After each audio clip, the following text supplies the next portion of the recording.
Happy Friday. I see a lot of names on the screen. I'm not sure if everybody's behind those names. So if you guys don't mind popping in, letting me know that you grabbed your glass of water, you got your phones turned off. Hello, hello. Hi, beautifuls. Hello. Awesome. Thank you so much. I love seeing your faces. It's so much better than the little boxes with names. I'm so excited to be with you guys tonight. Thank you, thank you, thank you for being here. Thank you for taking the time to plug in and connect and to come and get a little bit of an energetic report and a lunar eclipse debrief. I am so excited to share some of the messages that I've been getting. And I get that this was a little bit last minute. I can't apologize for this. Like, I'm the last to know sometimes when it comes to the ideas of spirit and what they have planned for us. But this kind of came to me 2 days ago. 2 days ago, was it maybe 3 days ago? I woke up and Aurora, my guardian archangel, said, Leanne, we're doing an eclipse meditation. I said, oh, that's nice. What are we doing? She's like, we're doing an eclipse meditation. So it was a little bit of a last minute notice, and I really do appreciate all of you guys coming. What she said was the state of urgency is that, and in all fairness, I am not an astrologer. I think those of you that know me well probably know that, like, I take a peek at the full moon stuff, and I have a general concept of the astrology and the meanings behind all of these great, beautiful planetary things. But my point of view and my perspective is always very much centered and directed by the energy of the rays that are coming onto the planet and that are becoming available to each of us individually and then collectively, and then, of course, planetarily. And mostly for the evolution and the enlightenment that we are here to support as light workers in this beautiful world, and for each other and for ourselves. So when I get the shout out from spirit, it's like a major thing. Like lunar eclipses, solar eclipses, they come and they go. They're here a couple times all year long. I pay attention, but I don't lock in. And on this one, oh my God, did I lock in hardcore. And my radars went up even a week ago. And I'm like, man, everybody is going through it, Aurora. What is going on? My sessions got super intense. Everybody was like blasting up my phone, like, Leanne, what's going on? I'm like, I don't know, but I'll find out. So I started doing a little bit of spirit research. And like I said, she woke me up one night after a beautiful evening of astro traveling. And she's like, we're going through the eclipse, and we really want you guys to be paying attention for that. So I am excited to gather us together to facilitate a beautiful energetic attunement / meditation. Never a really big enough word for me, but it is what it is. And to kind of help you lock into some of the really deep, profound healing that's been going on in the last couple of days. And I say the last couple of days because the eclipse was actually last night. It went on from like 1 o'clock to like 4:30 in the morning, give or take, in Eastern Standard Time. I did not see it. I was already asleep at the time. I so wanted to stay up and look at it, but I was called in spirit to go and assist. And if you guys got knocked out last night, that's oftentimes something that happens during an eclipse, because for the planet itself, what happens is the shields around the planet shut down and reboot. And so light workers get called to go and be the support of those shields or the substitute for those shields.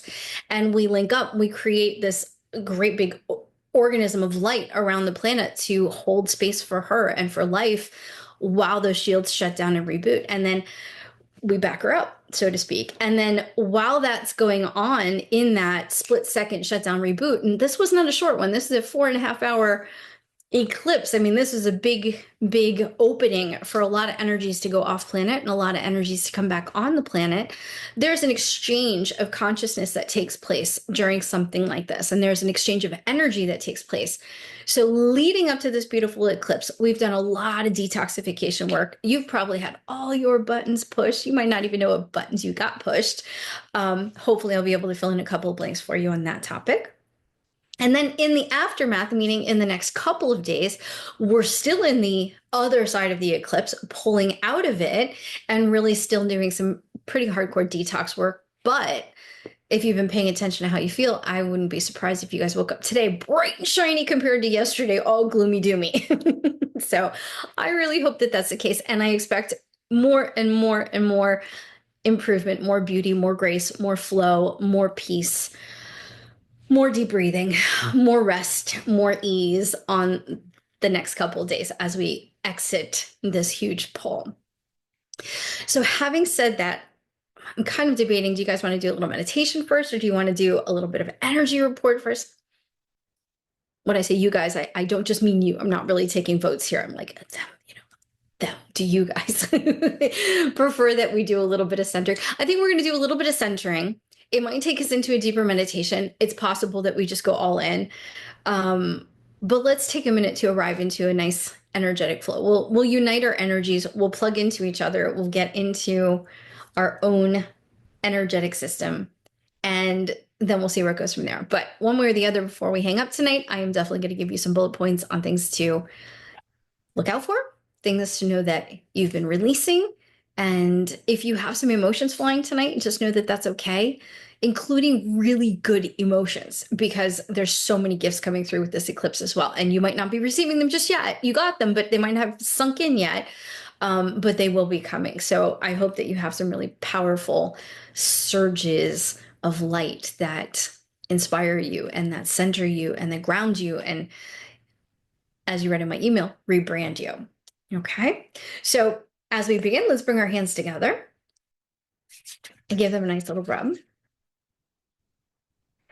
And then just close your eyes, take a couple nice deep breaths. If you've got any kind of devices that are sitting next to you, your phones, your tablets, your things that might wiggle, jiggle, or ring, or vibrate, or do whatever they do that makes noise, take a moment and feel free to double check that you shut them down. I'm going to do the same, although I'm pretty sure I did it 3 times already.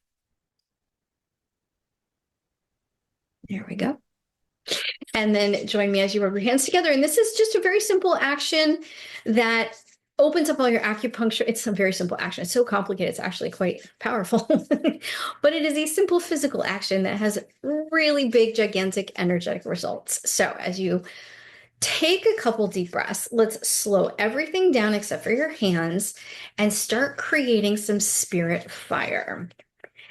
Pressurize the place between your acupuncture points in your left and your right palms.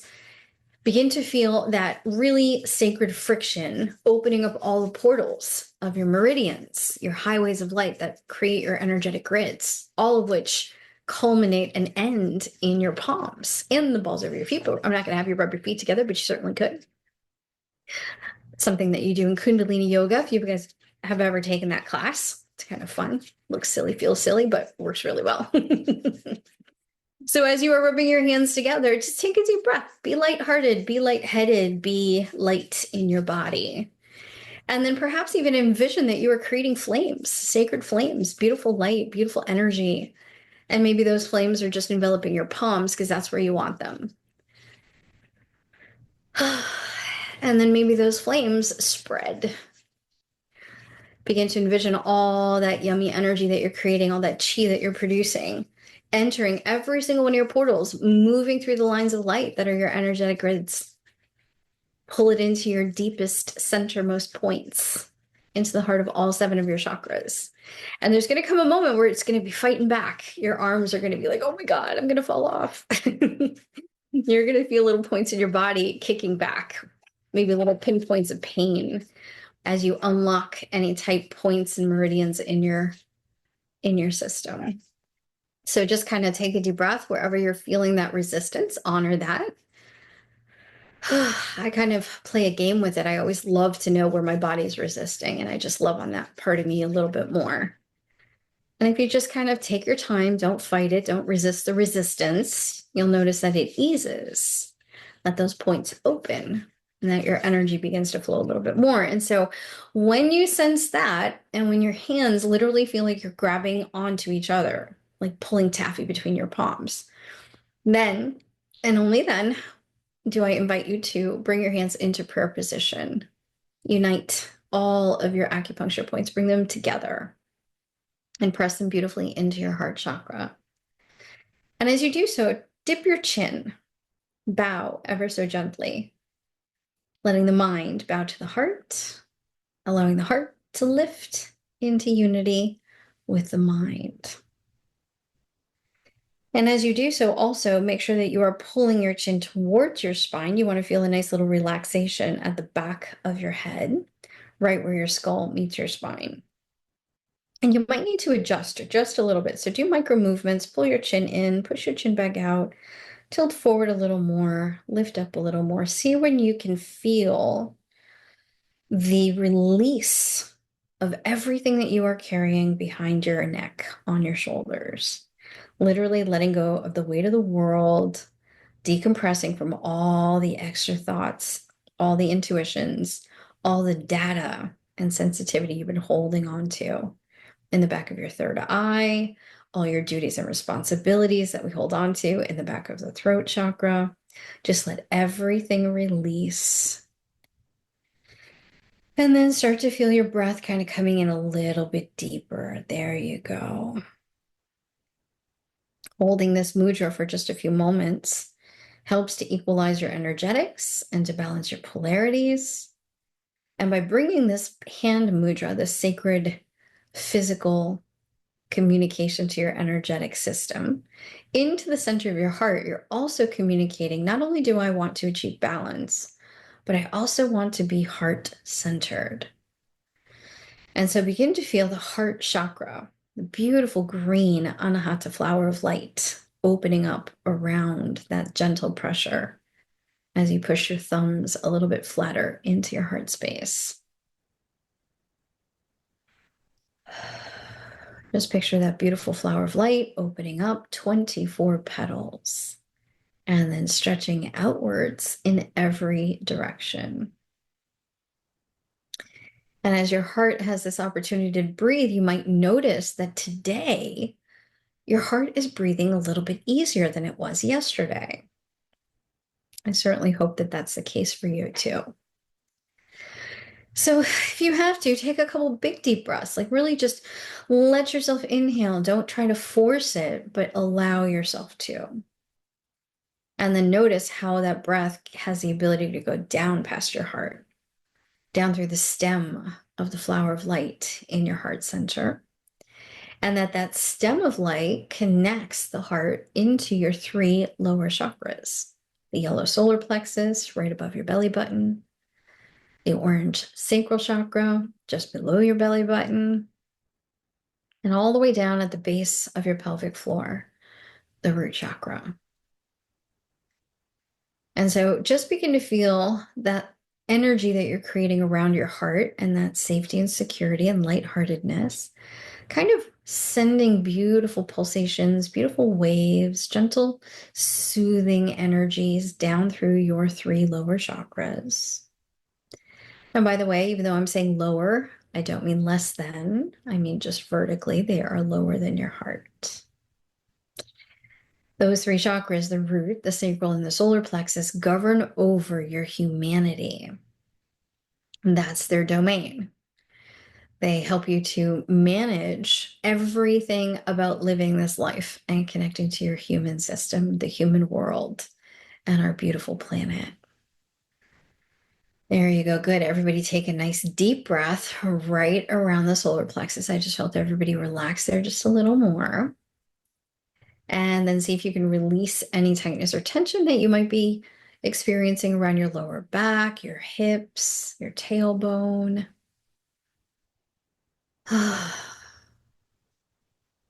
In those areas, we sometimes hold the energetic cords to our majors, what I'm going to call the majors in your life, those who are nearest and closest to you. And so as we release some of those energetic cords, we kind of make some room for the lower chakras to breathe and spin and to ground a little more freely. So inside of those 3 lower chakras, please allow me to invite the rays that work with those 3 centers to ignite beautiful consciousness flames inside of each one of those temples of light. In your red root chakra, which is a safety zone for everybody, it's where we literally land and ground into our humanity and where we connect to human beingness. Let yourself welcome a white flame of innocence, security, and purity. That white flame is full of integrity. It is a purifier. It is a restorer of all that is your divine order and divine original nature. And so as you blaze that white flame inside that red root chakra, just take a nice deep breath, let yourself open the root, and send some beautiful energetic lines like roots all the way down to the bottom of your aura, where they land on the Earth Star chakra beneath you. And that is the gateway between your personal field and the elemental kingdom beneath you. So you can see it as a beautiful mandala of light. You can see it as a source of energy. You might sense your Earth Star chakra like an image that makes sense to you as a landing pad or a safe space, perhaps a wide open flower, perhaps a yoga mat, perhaps a symbol. There's no right answer here. Your Earth Star is yours. It can just be a platform of light. Allow your roots to touch down there. There we go. Good. Everybody's doing such a nice job. Thank you, by the way, for allowing me to have access to your energetics and for allowing me to support you and facilitate you. Higher self to higher self. It's my pleasure, and thank you for your trust. Take a deep breath, everybody. Oh, really let your roots sink into a nice, easy, open position. You might want to rock back and forth on your sitting bones. You might want to feel yourself just kind of gently swirling at the bottom of your pelvic floor, at your tailbone area, relaxing your hips apart, dropping down in your center of gravity just a little bit extra. Begin to feel yourself really taking time to ground and to open. It's not always easy for light workers to land and to ground, but you guys are doing a really great job. I'm going to call upon a little bit of divine assistance for those that are still struggling with grounding a little bit. And for those that need a little extra help, please allow me to welcome on your behalf Archangel Gabriel and Archangel Hope, our beautiful team from the White Ray. Take a couple deep breaths, let a little bit of that energy of the white ray come into that red chakra, cleansing it, perhaps even stirring up and awakening a little bit of your Kundalini power, which is the white ray dormant inside of you, awaiting its awakening. There you go. Good. Now in the sacral chakra, take a big deep breath in the sacral chakra. The same thing here in the sacral, which is the orange center, the orange chakra. You might want to kind of churn the energy a little bit, do little kind of spiralings, movings, maybe moving your lower back in a way that feels really good and safe. Just see if there's anything that you can do to facilitate some movement there. And in the sacral center, which is actually the space where your soul sits, the seat of your soul, there's a lot of beautiful power in that center. It's your center for creativity and freedom and for connecting to your tribe and for belonging to a beautiful collective. It's a chakra for your culture. It's a chakra for your justice and your balance. And so we call upon the violet flame for the sacral center. And the violet flame is, of course, probably the one that you may know the best. It is a purple light, ray number 7 in the series of 7. And we are now in the age of Aquarius, which is the violet flame era.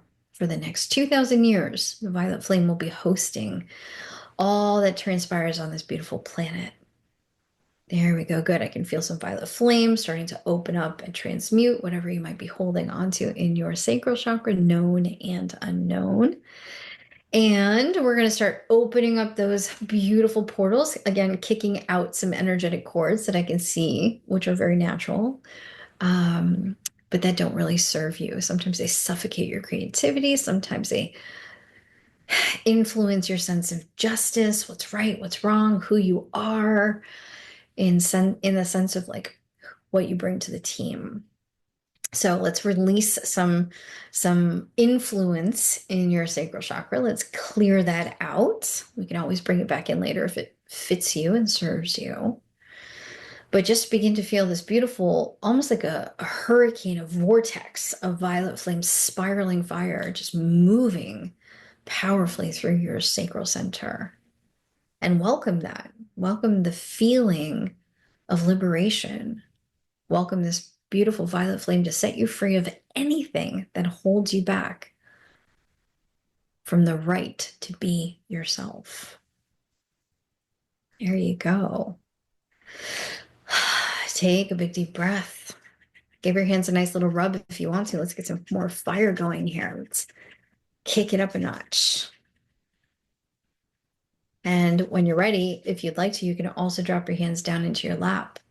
You can place them on your belly. You can bring them to any part of your body that feels good and right. And take 2 or 3 more deep breaths, focusing on that sacral center, especially the area in the front of your sacral center, out in your field in front of you. Send the violet flame out there to clear the field of any kind of heaviness that you might be holding on to, any kind of stories, dramas that you've been involved in your life. Just send the violet flame into all your affairs. That's a good way to say it.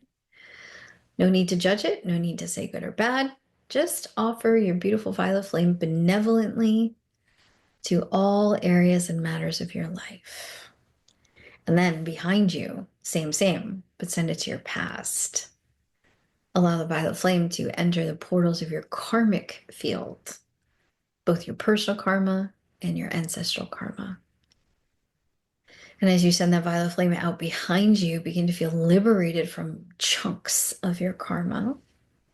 There are any dispensations available to you for the service that you bring to the world. Allow yourself now to receive those and just let huge chunks of karma be released like big astral boulders. Feel the cords of karma getting cut. And then take a couple more deep breaths. Very, very good.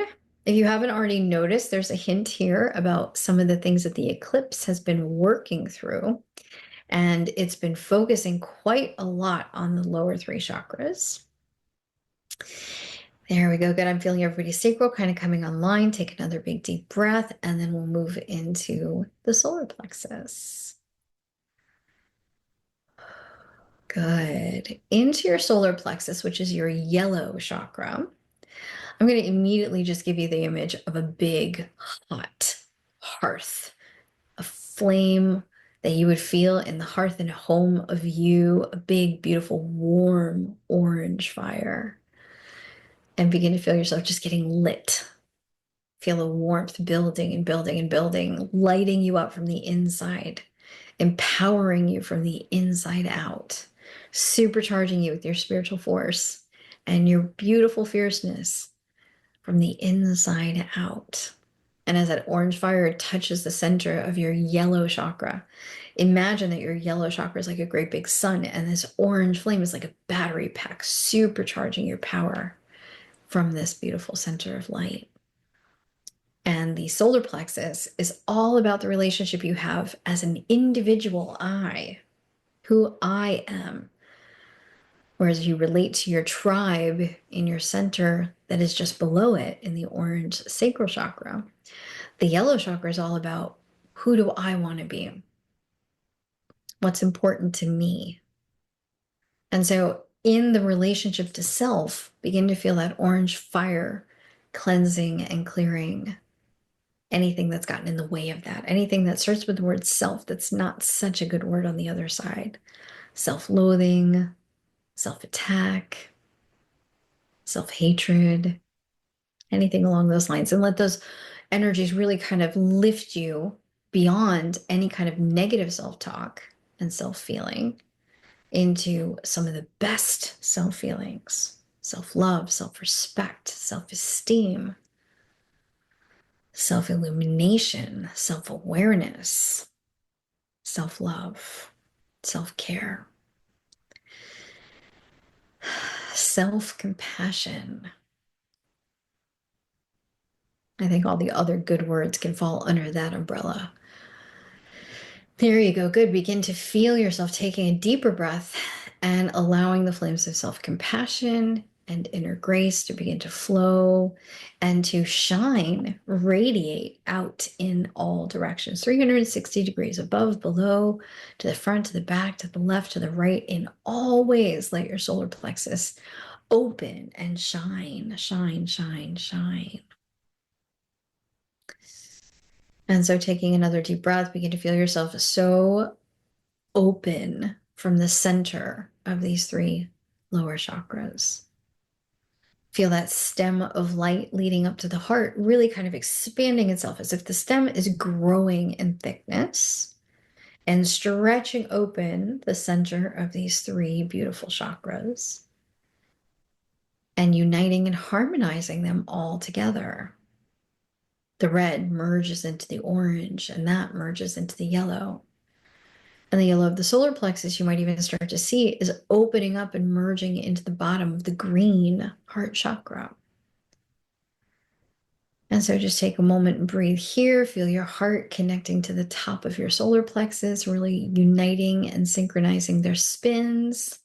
You might feel a bit of a tightness and a pull before they link up together 100%, and let you breathe nice and easily through there.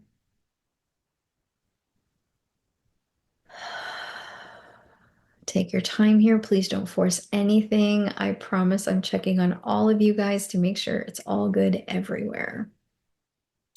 For those of you that are having a little bit of tightness still in your sacral chakra, please allow me to welcome our friends from the Violet Flame, Archangel Zadkiel, and beautiful Amethyst.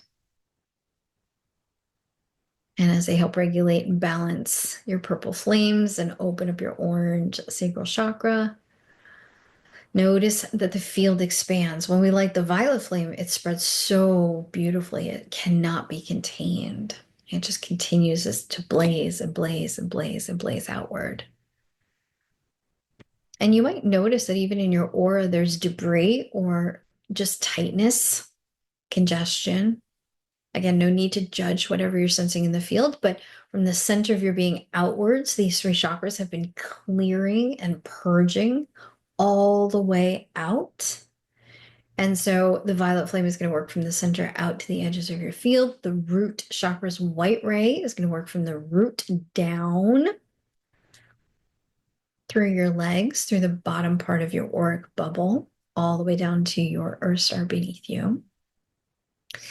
And the yellow solar plexus is going to be cleansed and cleared, supercharged and empowered by the golden light, the orange light, and the fuchsia light, all of which are frequencies of the golden ruby ray.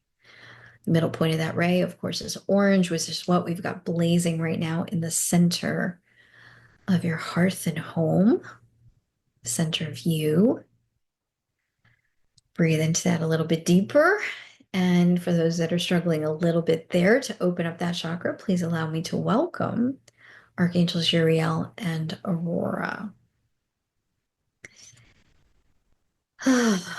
Uriel always brings that orange color of this flame, and Aurora always brings the outer edges of it, the fuchsia pink compassion and the golden bliss, higher self energies. Take a deep breath. There we go. Everybody's solar plexus has really expanded, even just calling upon their assistance. Take a deep one. And there we go. Let's come back together into our beautiful heart chakra, the green Anahata heart center. Notice how nice and easily your green chakra has opened its 24 petals of light. How nice and easy it is to feel the front and the back of your body synchronized and balanced. And as we've been breathing in and breathing out, notice that you've been excavating anything that you've been holding on to in your heart as well. And sometimes what we hold in our heart are the relationships interpersonally that we're involved in. People we worry about, people we care about, people we hold on to, the ones we love, the ones we grieve, etc., etc.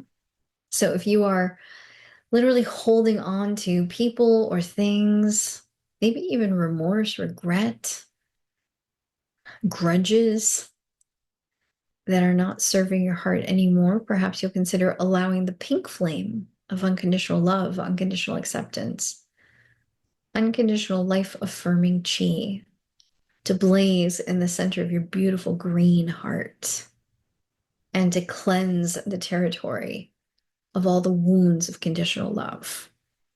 And just begin to feel that pink light manifesting, bubbling over beautifully, energizing your heart's ability to truly love and to be loved.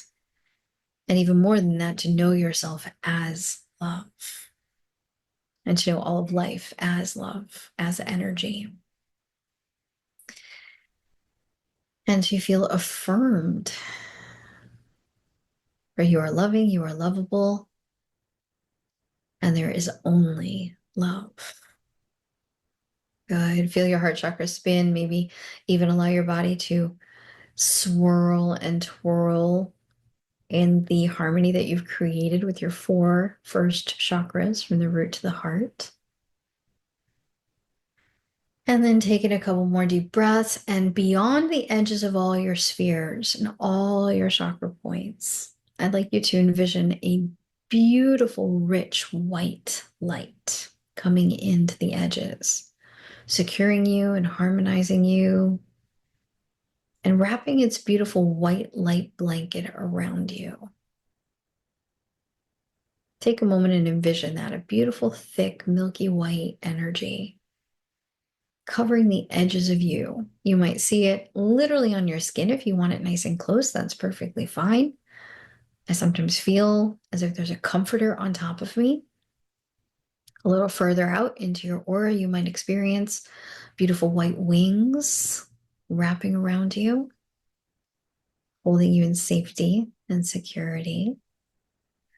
And perhaps at the edge of your aura, you might notice a force field of white light, as thin or as thick, as close or as far as is necessary for you to feel good, to feel safe, to feel grounded, to feel held. My beautiful friends, I'm being told that this is where we're going to pause so we can dialogue a little bit, but I want to give you a few minutes to really just feel whatever you've created for yourself already. This beautiful bubble of light, this beautiful vortex of love, this incredible flame combination between the white ray and your root, the flame of innocence and divine connection and raw, pure power, the violet flame in your sacral center, the flame of freedom, balance, spiritual empowerment, justice, and the golden ruby ray, the flame of grace and compassion and passion. That one runs through your solar plexus. And then the pink love, pink unconditional, non-judgmental love, life-affirming chi, the flame of creativity, flame that manifests and runs through all of life, uniting life as one life force field. The pink ray, you're the heart. So allow these 4 chakras to just absorb these beautiful rays. Once again, this is not new to you. You received all of these last night in the energy of the eclipse. But as you lock into them again, notice how they have been cleansing and clearing the space in all of your deep centers, clearing out shadow pockets and clearing out some old wounds. And as we take one more beautiful deep breath, we are going to ignite you in one more sacred flame. We're going to take that violet flame and just set it through your whole field, enveloping you with an Aquarian fire. So just imagine your whole body, your whole aura sitting inside of that beautiful, regal, majestic, magical purple light, the victorious flame of the Aquarian age. Know that you have been sitting in this flame for some time now, that it is very familiar to you. And as you give it your permission once again to transmute anything that is less than perfection back into divine freedom, divine perfection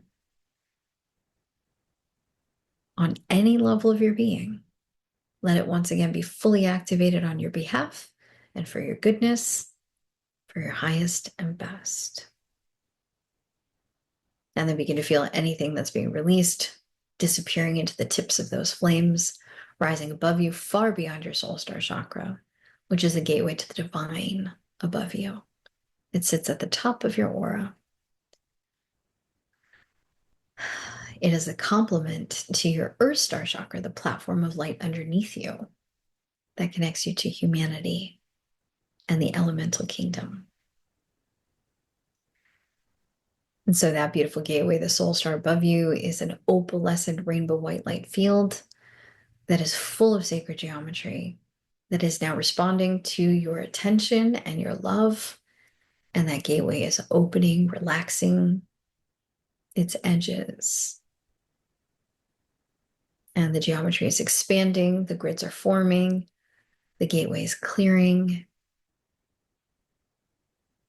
and that portal is opening to the universe above you. All of the love, the light, the spirit, the source from the highest realms are now opening their door to you as you open your door to them. So begin to perceive far, far, far above you the highest source of love and light, the one, however you connect to it.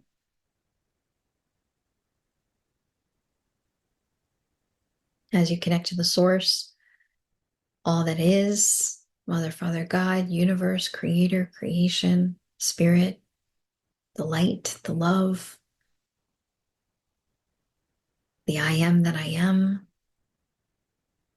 Allow yourself to just be connected. Begin to feel that incredible waterfall of energy, love, light, consciousness pouring down from the highest, enveloping you in a river of the highest, most godly energy you can imagine. And as you receive that connection, just feel yourself so sweetly connected to all that is. Infinite, beautiful power, infinite divine love, infinite awareness, and higher consciousness.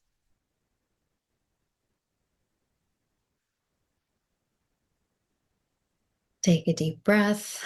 Allow your upper chakras to just receive this. We're going to come back to them later, but begin to feel that wonderful influx of light and all that beautiful spiritual energy coming into you, surrounding you, filling you, flooding through you as you. And the channel is open. Bring your hands into your heart chakra, palms into your heart, one on top of the other for a few moments. And experience yourself inside that opalescent source river of light, experiencing all of the healing rays dancing together harmoniously, filling you, holding you, surrounding you. And then in the more immediate human space here in the ground, you are surrounded by the violet flame, which is now pulsing its life force energy, its beautiful magic through all the layers of your life, through all the realms that you exist in, through the entire field of experience and karma that you have participated in. And those beautiful waves and waves of sacred light are cleansing the field for your betterment, for perfection of a divine nature. And they are clearing the field for your spiritual right to be you, to manifest fully, powerfully, beautifully, lovingly in all spaces. Your four lower chakras, the heart, the solar plexus, the sacral, and the root, are ablaze with your inner flames that are cleansing you from the inside out and that are working all the way through your field, clearing your records, cleansing the space, making room for more love and more light. And as you become aware of this, do not disconnect from anything. Just realize that this will continue. This beautiful flow is yours. And you are just bathing in light, basking in goodness, feeling centered, grounded, secured, loved, and enveloped with all the goodness there is. As you feel the pressure of your hands against your heart and that warmth pushing back against them, let your next couple of breaths bring you back to the center of you. Emerge once again from the heart back into your full body. back into this beautiful sacred moment, back into this beautiful breath. And as you breathe in and breathe out, come back to all of your senses, feel the air on your skin, begin to hear the sounds in the room around you. Begin to notice the way your body feels in this moment. And when it feels good and right to you, go ahead and give your hands a nice little rub to fire your grids up once again. That'll help you get back into your body. So we can talk about some really important energetics before going back in. So give your hands a nice little rub. Let's bring them to the heart one more time. And from my heart to each and every one of you, namaste, my beautiful friends. Thank you for being you. I love you, I love you, I love you. Take a minute, stretch it out. Do whatever you need to do to come back. Maybe grab a sip of water. If you need to go off camera to stand up and stretch a little bit, I will totally understand. Feel free to take a couple moments.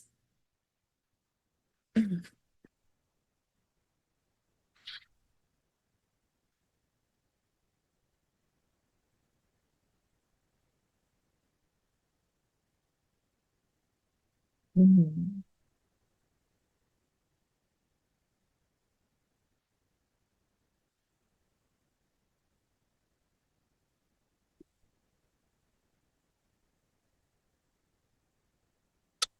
Mm.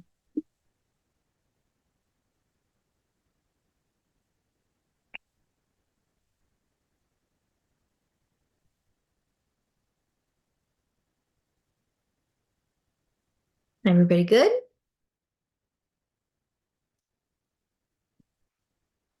Thank you.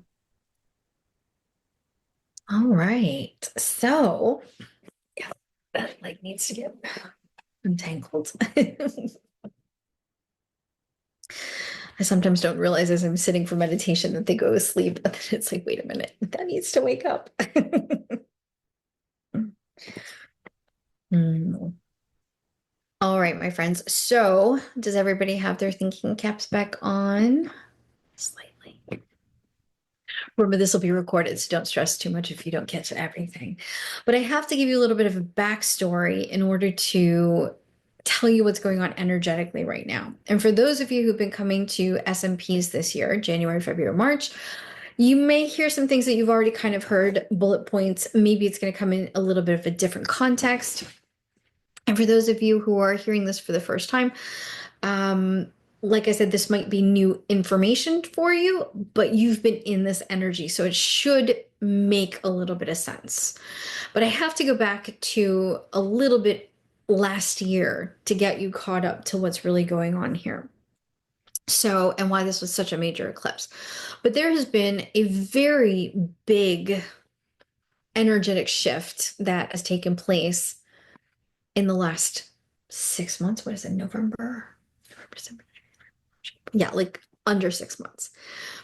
For those of you that have been awakened beings, beautiful light workers that you are, I love you so much. I know you're all light workers. I just don't know when all of you guys got turned on, lit, and started becoming active in the service of the violet flame launching on this planet. But it is within my absolute awareness that every light worker of the last 30, 40 years has been on the team contributing in some way, shape, or form to holding a higher vibration on this planet, which has been integral in getting the Aquarian age landed, launched, and established. The original deadline, the original date for when the Aquarian age was supposed to be, okay, we're now in the Aquarian age. Like we missed that deadline. All right. That was like 10 years ago, 12, 15 years ago, something like that, somewhere along there. Totally missed it energetically. Did not have the numbers. We did not have the capacity to hold on to the violet flame in the way that it needed to be grounded and landed. And so in the last few years, light workers have been asked by the universe to contribute even more. And I'm going to give you the short version of this because I don't want to keep you guys up till midnight. But light workers have really been asked to give a little bit more for those that were awakened and being called to service kind of meant that we would disintegrate our connection to our higher selves. In other words, rewind in your story to your spiritual journey, let's say even 10 years ago, the level of achievement that you had in terms of how much you had integrated your higher self, how much you were feeling connected to your intuitive side, your powerful side, your creative side. Imagine that wherever you got, whether it was 30% or 70% or 80%, that the universe was like, oh, we kind of need a little assist here. Can you give some of that back to us? Can we work with your higher self separate from you so we can get it done faster? And we agreed, most of us agreed, and I would trust that most of the people on this screen gave back at least a tiny portion, if not as much as you could possibly give back to the universe and disintegrate from. And we did this, it's like loaning the universe our higher selves. Like, yeah, sure, you can borrow my higher self, go for it, take her, but leave me 20% and you can have the rest. So let's say you integrated up to 70% and you held on to 20, you gave 50% back to the universe and said, here you go ahead and use her or him for the mission at hand. And then we went into a state of almost higher self disconnection, like missing your spirit. And this is so many years ago, you might not even have remembered or noticed, right? But most of the people that I am aware of who are aware of this felt a longing, felt a missing something in their heart. Okay. And then life got real. It turned back into, instead of being a spiritual life experience, it turned back into life. And it got ordinary and it got human again. I'm like, why are we being humans doing human things again? Well, we've worked so hard to be spiritual beings doing human things, right? So we went through that for a couple of years, and I'll fast forward. Last year, there was a major turning point where the final connection of the violet flame that needed to be established on the planet was finalized. And that was literally in the middle of November last year. I want to say it was November 19th. The planet Pluto landed in its new home. Prior to that, the planet Pluto, astrology speaking, bounced here and there, went into retrograde, stirred up all kinds of stuff. It's literally the planet that stirs up your karma. So, I mean, like 2024 was a really hard year for almost everybody. And if it wasn't hard for you, you probably weren't paying attention. I mean, it was a really difficult year. And if you weren't dealing with stuff that was yours as a light worker, because most of us at that point had transmuted all of our karma, dealt with all of our lessons, and had a good grip on that, then we used 2024 to take on karma from the collective, which means even one person that you loved, or your family, or your ancestry, or your whole family, all of a sudden the karmic load landed on your shoulders and you were back to blazing, karmically speaking. So again, it was a heavy year. November 19th, Pluto lands into its new home permanently. Huge major celebration. Yay, it decided to stay put. Aside from that, though, that was a major, major accomplishment. It was literally the day that Aurora announced to me, we got the job done. Literally, the violet flame has landed on the planet. Its roots are down, its wings are spread, its flames are lit. There's not an inch of planetary or personal levels of energy that it has not touched. It's embedded in the earth. It's officially in charge of the planet for the next 2,000 years. And the torch, like I think of it like a relay race, because our planet evolves in 14,000 year cycles. And we just left the Piscean age, which was the golden ruby ray era. In the relay race, the baton got passed from the golden ruby ray energy to the violet flame. In the last couple of years, as that last little bit of transitioning has been going on, we've seen a huge amount of violet flame topics already starting to permeate our own personal healing, our personal attunements, and the energies that we're seeing out in the world. And one of the things that the violet flame does, and will continue to do for the next 2,000 years, is it heals duality. So everything that has a yin and a yang, everything that's got an up and a down, everything that's divided in two and 50-50 of this and 50 of this and 50 of that, the angel on one shoulder, the devil on the other shoulder, the good, am I good, am I bad, anything that's got its opposite, the violet flame teaches us to unite those two things. And I use the word, one of my favorite words is guru. The word guru, which most people would understand to mean master or teacher or achieved one, somebody who's enlightened. When you break it down into the syllables, gu and ru, one of the syllables means light and the other one means darkness. So to have mastery, it's the union of both. And that's exactly what the violet flame teaches is we cannot pick the better side. We cannot say, oh, I'm going to go into the positive polarity of ego consciousness. I don't want to swim in the negative polarity of ego consciousness. We have to realize that the whole experience of human beingness involves having an egoic aspect. And the ego is not evil. It needs to be refined. It needs to be tamed. It needs to be healed. It needs to serve the higher self within you. It needs to be its travel agent, to be quite honest. It's like the car that your spirit gets to be in so your personality divinely can have a vessel to live inside of this human world.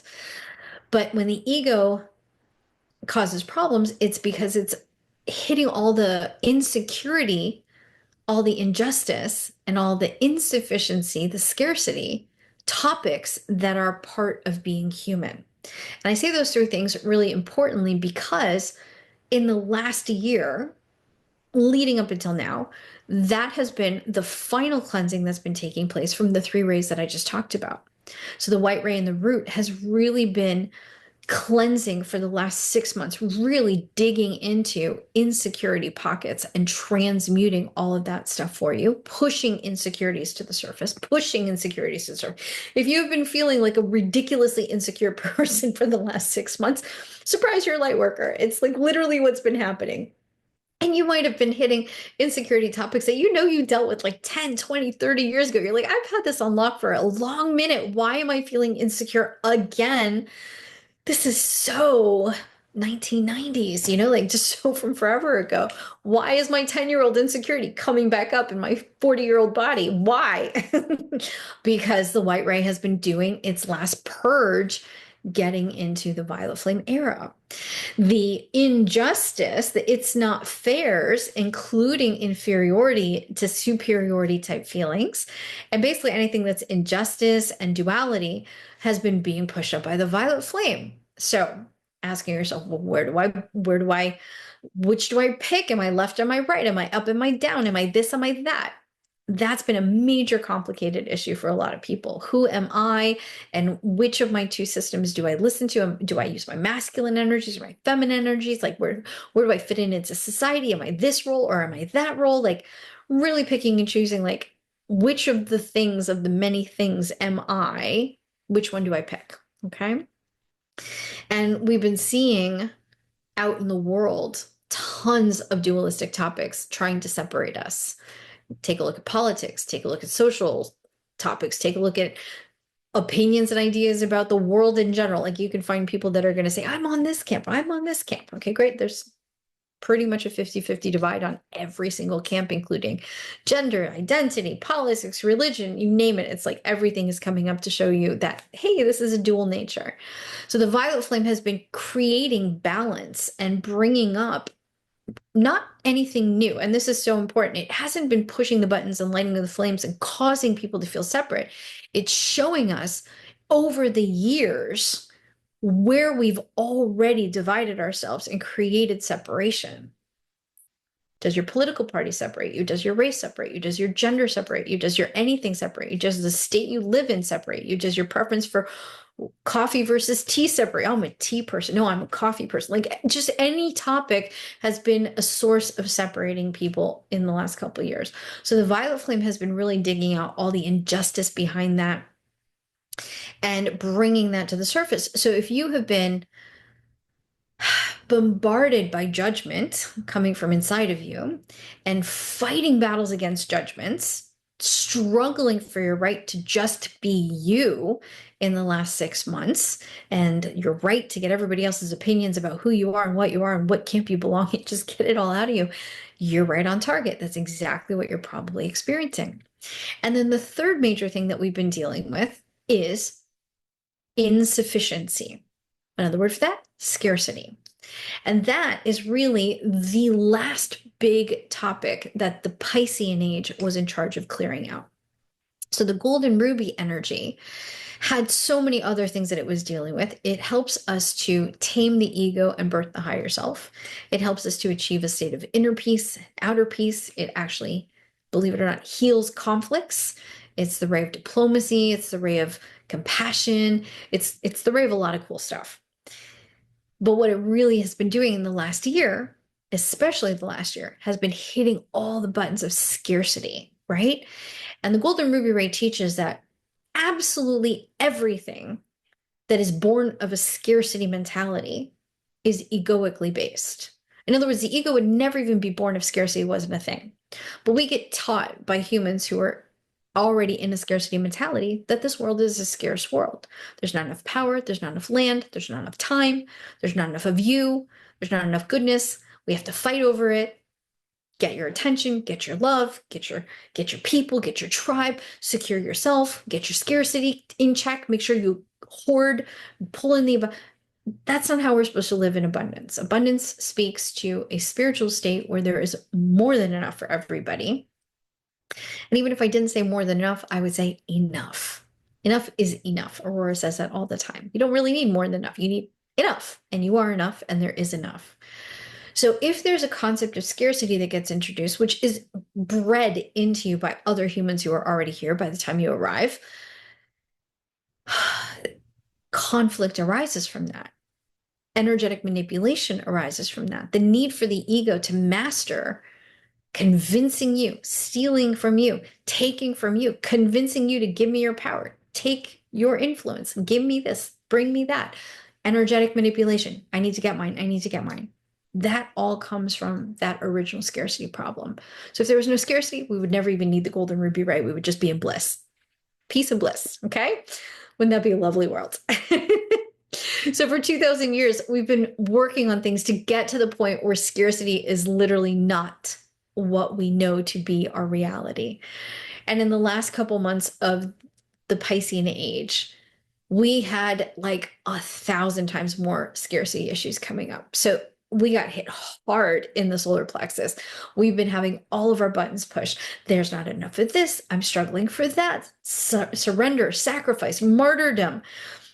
All of these great fun things are the opposite of the Golden Ruby Ray. So it's been getting cleared out. And again, these are not new things.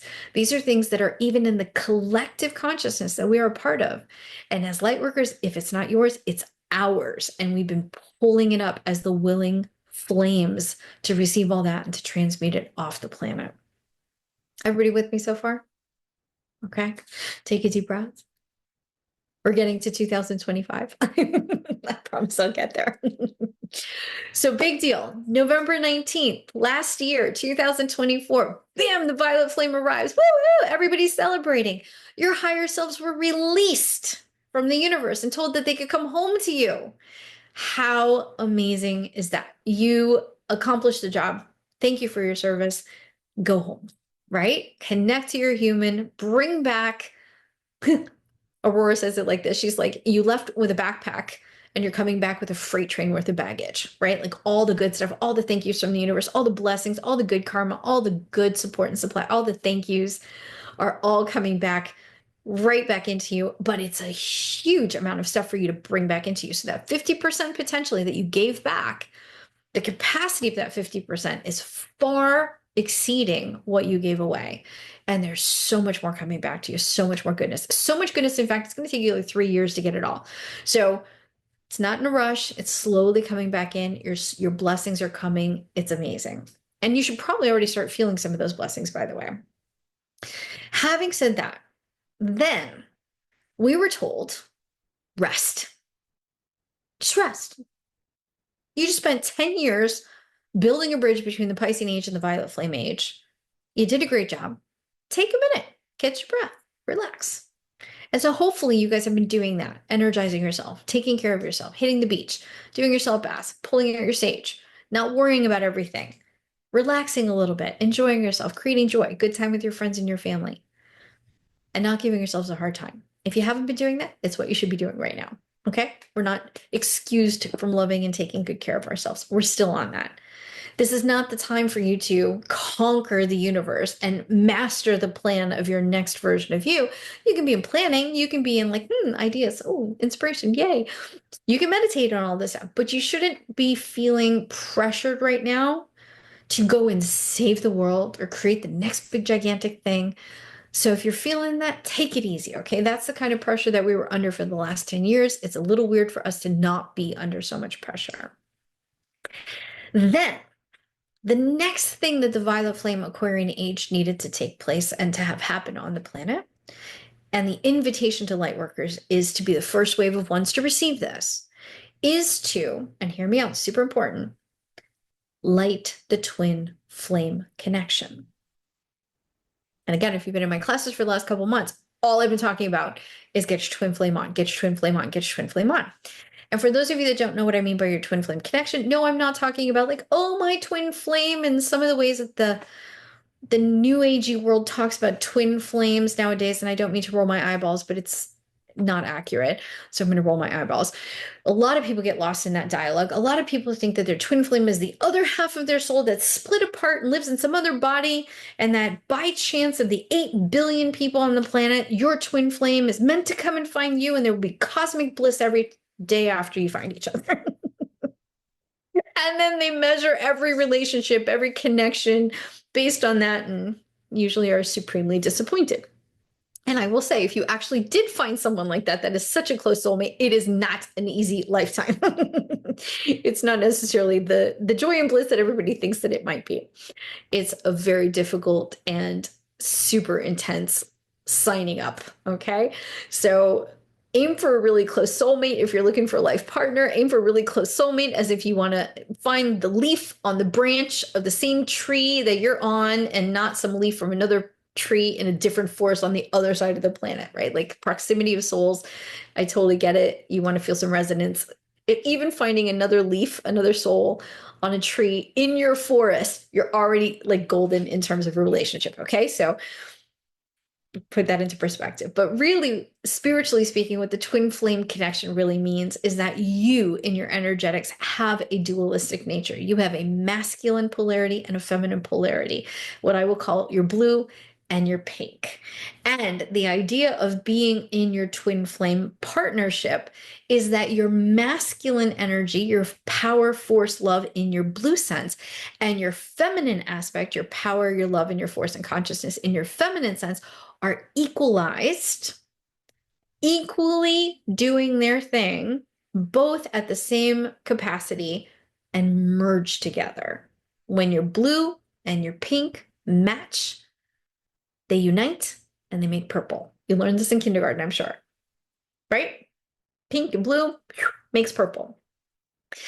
If you have 51% blue and 49% pink, you will not get your violet flame, twin flame activated. Okay.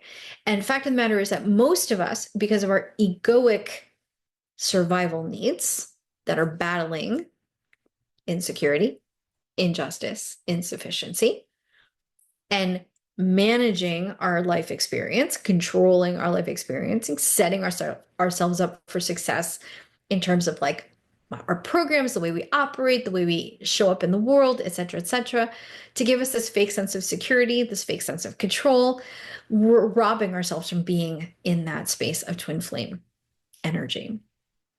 If you have too much masculine energy running and not enough pink feminine energy running, well, then you will be overly forceful and your love will be suppressed. And you might come across, in the worst case scenarios, like a bully, like a tyrant, too aggressive, etc. If you have too much pink and not enough blue protecting your pink, you will be taken advantage of all day long. You will be seen as weak, fragile, too kind, too loving, not assertive enough. So the role of your blue is to protect and facilitate your pink. And your role of your pink energy, your feminine, is to broadcast and to attract and to manifest and to create all kinds of really powerful chi, to love and to be loved, basically. But you can't love and be loved if you're not protected. You might give all your love away with zero protection. That looks like martyrdom. That looks like sacrificialness. And that's not twin flame energies. So since November 19th, The violet flame has used two powerful eclipses to create a refinement of the right use of your masculine power and the right use of your feminine power. Everybody following me? Okay. The first one, the one that happened last year, and I did not mean to miss the boat, but I was not informed.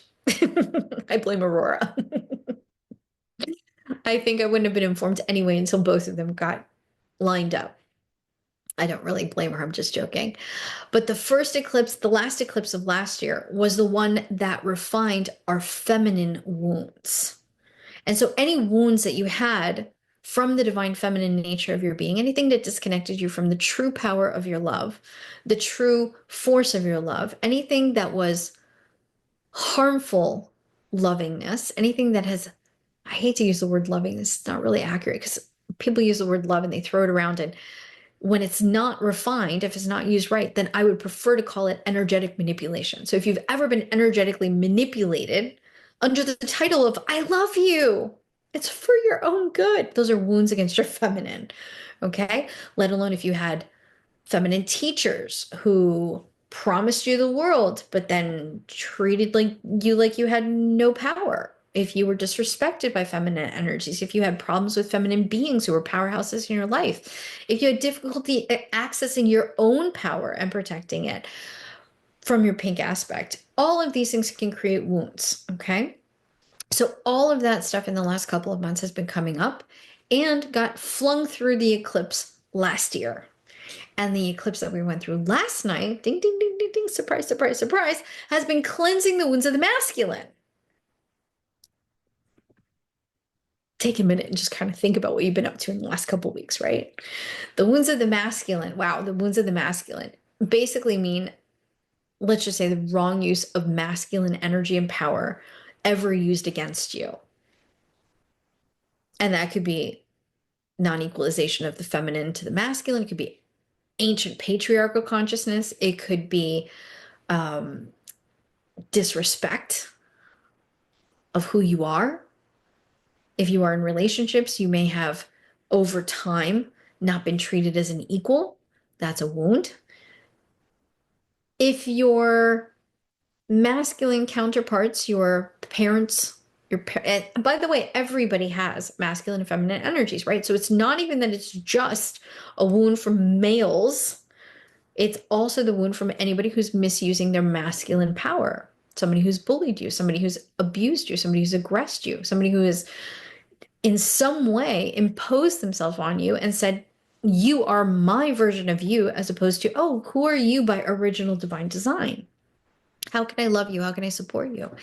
Anybody who has created that kind of a wound leads you to not be able to trust yourself, leads you to break your faith. It breaks your faith. Okay? Your faith in you, your faith in the goodness in humans. You might lose trust in humanity.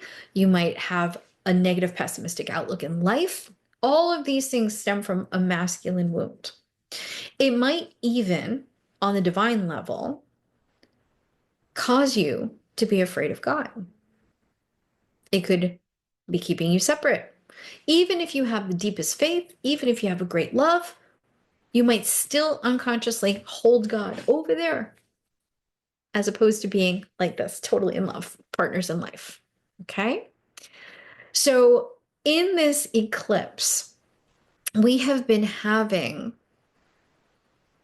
just the collection and reminding you, okay, not just your collection, because you're part of a collective. Also, you agreed to be a collective transmuter at least a year ago, with or without your knowledge, you did.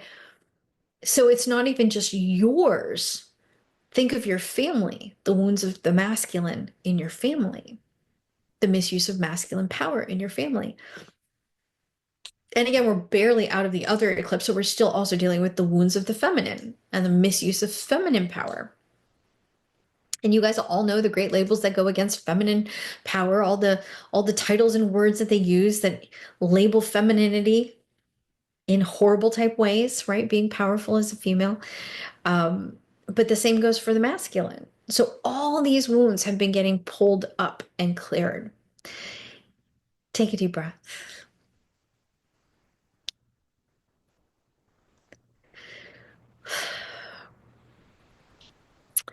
I wanted to do tonight's program tonight instead of yesterday.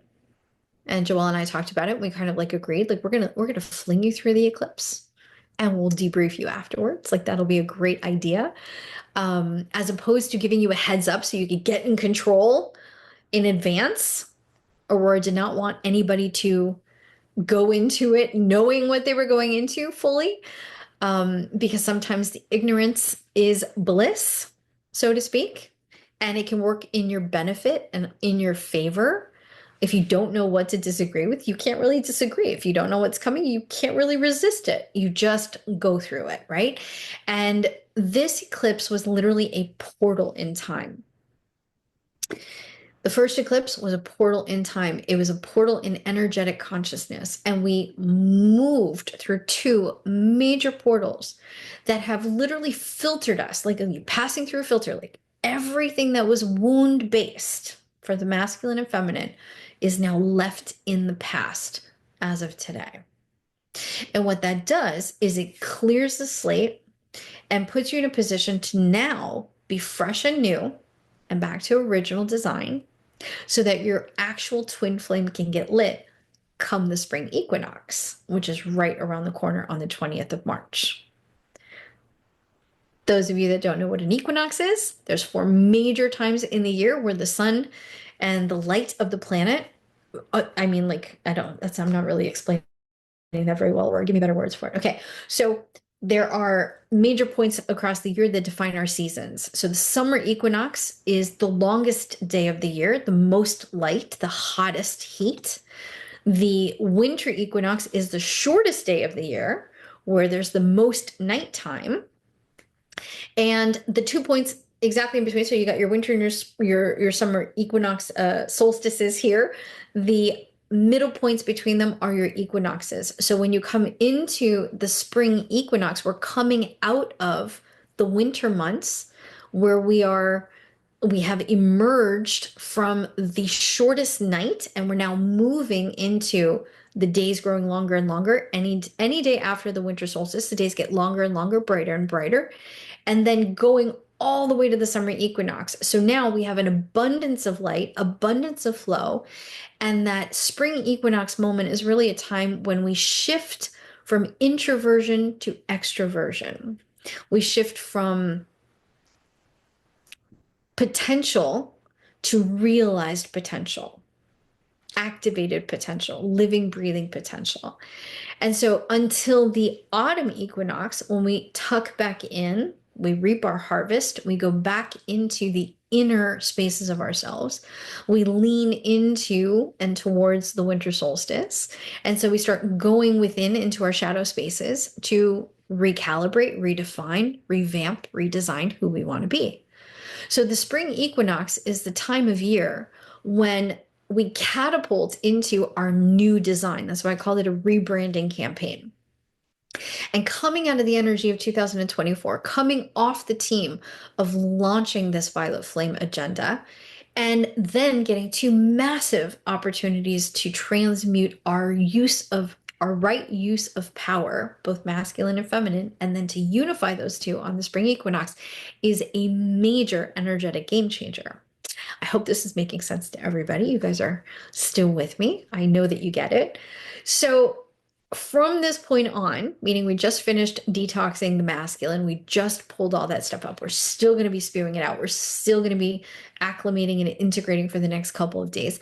But by March 20th, we're going to be hitting the spring equinox, which is a phenomenal balance point. And before then, or I should say by then, I would love for you to feel clean, fresh, restored, rejuvenated, and honestly like a blank slate, where all that you've been holding on to, that you actually signed up for as a soul, because you don't just sign up for your own lessons when you come into a lifetime. You sign up for your own lessons as a human doing a human thing. That's a human thing. That's not light workering. If you're a light worker, you sign up for a little bit of your own training, and then you signed up to improve the world. And part of the teams that you jump on are ancestral healing teams, collective soul level teams. We jump into soul purpose teams, like whatever your purpose is in this lifetime, there's a group of souls on the planet that are doing the same purpose. We jump onto teams from the rays, whichever ray you sign up for as your mastery training in this lifetime. There's a lot of collectives that you tap into. It's like being a fish in many oceans all at the same time. And so, because of all of this, there's a lot of not me-ness in what you've been up to lately. And yet, it's part of what you signed up for, part of what your love and your ability to blaze has given to the healing of this world and to the healing of humanity. But it's not all yours, but it is all yours. You understand what I mean? Like, it's yours because you signed up for it, but it's not yours as in like, oh, this originated from me. It originated from something that I signed up in a collective team to work on. And even us on this beautiful screen, you guys might not know each other's names. I get that I'm somewhat the nucleus and everybody's the electrons that rotate around the Being You community. But you're a team of collective lightworkers. We are a soul group that are all here reconnecting to do some of this work together to lighten the load. And most importantly, to remember we're not alone.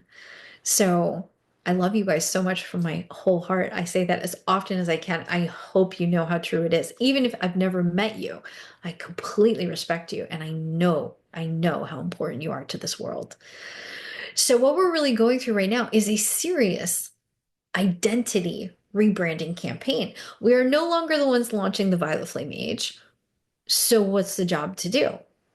We are now no longer working on healing the masculine wounds, and we will no longer be working on healing the feminine wounds so that we can get that off the list. Perfect. Everybody signed up for a chunk of that kind of stuff. We got the karmic clearing taken care of last year. We did the collective karmic clearing last year. So we don't really need to spend the rest of our lives burning off karma anymore. That's done. So then what's next? Is a great question to be asking right now. It's a little bit like a spiritual identity crisis.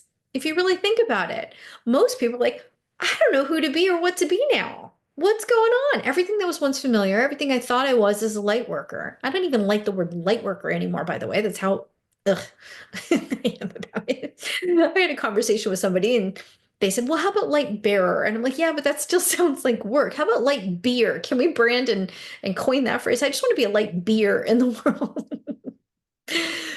Anyway, we can revisit the title later. However, the role of the light worker that you are is very much transmuting and changing. It's evolving. And in the last couple of months, our team in Spirit has really said, we have a new job for you. So here's the idea of the new job. Take a deep breath. Instead of doing all this heavy lifting, we are now inviting you to rise up out of this 3D heaviness, where the violet flame is now securely in place and it will be blazing and all the humans are living inside of it and they will be affected by the violet flame initiatives, whether they like it or not. But you did that already. That was so 2024. You don't need to be soaking in the flame. You don't need to be doing it for everybody else. So instead, how about if you come up to fifth dimensional consciousness, fifth dimensional energetics, fifth dimensional beingness, but still be in the 3D world, still be connected to it. And so for the last months, we've been talking to our team in Spirit in SMP, in the master classes, in basically everything that I've been doing about how to hold that vibration of being a 5D being in a 3D world. It's literally like saying, how do you go into the swamp and shine bright anyway? And the reason that job is so available and so necessary right now is because it's literally necessary to pull the energy of the 3D up to the fifth dimensional consciousness. And we are being asked to be the first wavers to land in that golden light and to build the muscles to be able to hold that no matter what happens in our outer vision of the world, and to not necessarily get involved the way that we once did, being the ones that rescue everything, heal everything, fix everything, transmute everything, go, go, go, do. That's so 2024, right? So in 2025 and moving forward, we're being asked to instead be the witnesses of what's going on and hold the vision that there's an improvement taking place, that there is a victorious plan unfolding. And the way that we are participating is by holding, and I mean holding with like massive strength, the idea of what's possible. not what we see as what's going on. That's not really true, but what's possible. And so we're working out new muscles. We are grounding the next version of being on the planet. We are grounding concepts that don't exist here yet. We are literally embodying in our spiritual muscles and our force fields justice. That doesn't exist here. Freedom doesn't exist here. We have things we call freedom. We have things that we call justice. We have things that we call equality, but that's not spirit's definitions for all these things. So we're being asked to come into our fifth dimensional awareness and to be fifth dimensional beings, harmonizing our rays at that level and holding that higher vibration so the entire team, all the beings can be risen into that light. And it's going to take some time. Like I said, we got 2,000 years to get that job done. No rush. But for those who are accepting that job, and I think that many of us have, some of you might still want to get on board. The challenge to stay there is a little bit challenging, honestly. Like it's hard not to go back to doing the doing that we were doing because we know how to do that. It's familiar and it was necessary. And if you look at the world, you're like, but there's still so much to do. And I know how to do it. But if we change jobs and get out of the way, then what's going to happen is a whole new generation of light workers are going to have to awaken to the void that we create. And we want that to happen. So interfering the way that we once did, which was welcomed and is no more, is going to prevent and slow down the awakening of the next generation of light beings.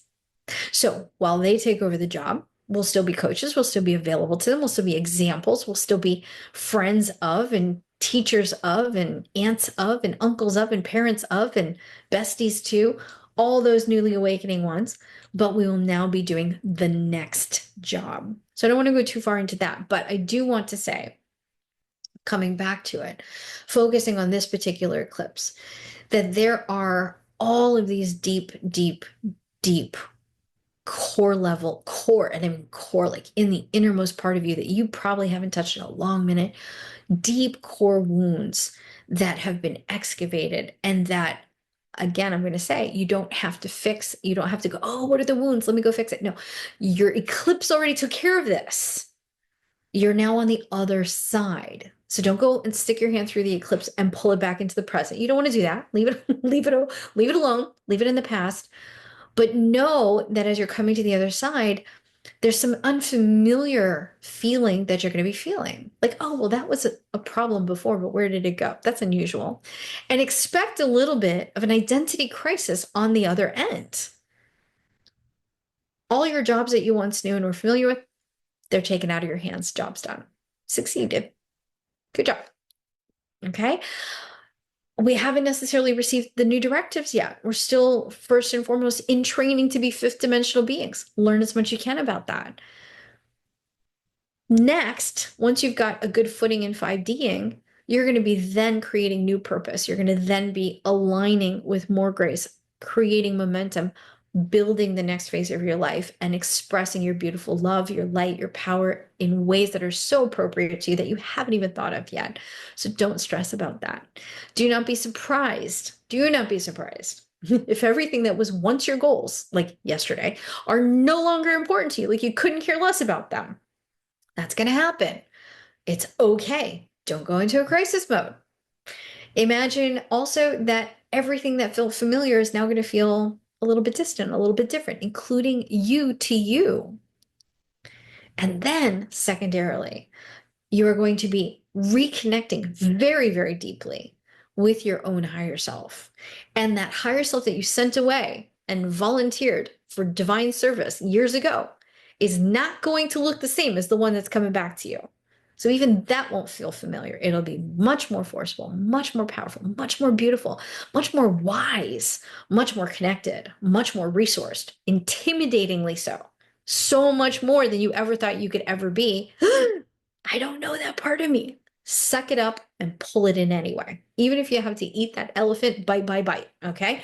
Bring in your higher self, take one for the team, receive the blessings that are given to you, and just receive. Stay open. Okay. The best piece of advice that Aurora has said to me is open the channel. Open the channel. Open the channel and know that what's coming to you is so blessed, so benevolent. Yes, unusual, unusually good, unusually divine, unusually beautiful, unusually powerful, unusually loving. So much so that there's going to be a part of you that goes, oh, is that safe? Yes, it's totally safe. Don't let your old insecurities tell you this isn't safe. Is it fair? Can I have it if not everybody has it? Injustice. Yes, you can totally have it all. Totally. They will get theirs. I promise you. Do not worry about everybody else. The way for them to get everything is to have examples of people who've already gotten everything. It's literally your duty and your job to be the first wave of receivers of this. So yes, totally this is injustice. Totally within justice. And put a space in there so it doesn't get heard wrong. Will it cause me, if my higher self comes in and invades me, is my life on the line? And the feeling of that is so intense. And I will tell you why. It's your ego that is laying its life on the line. It's not your truth. Okay. And the ego is always going to fight for survival. It is always going to say, oh, but I can be so useful to you because I know how to manage ego. I know how to manage the world. I can keep you safe. Keep me on the team.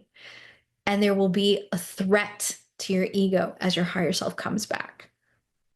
So totally take the time to say to your ego, this is safe.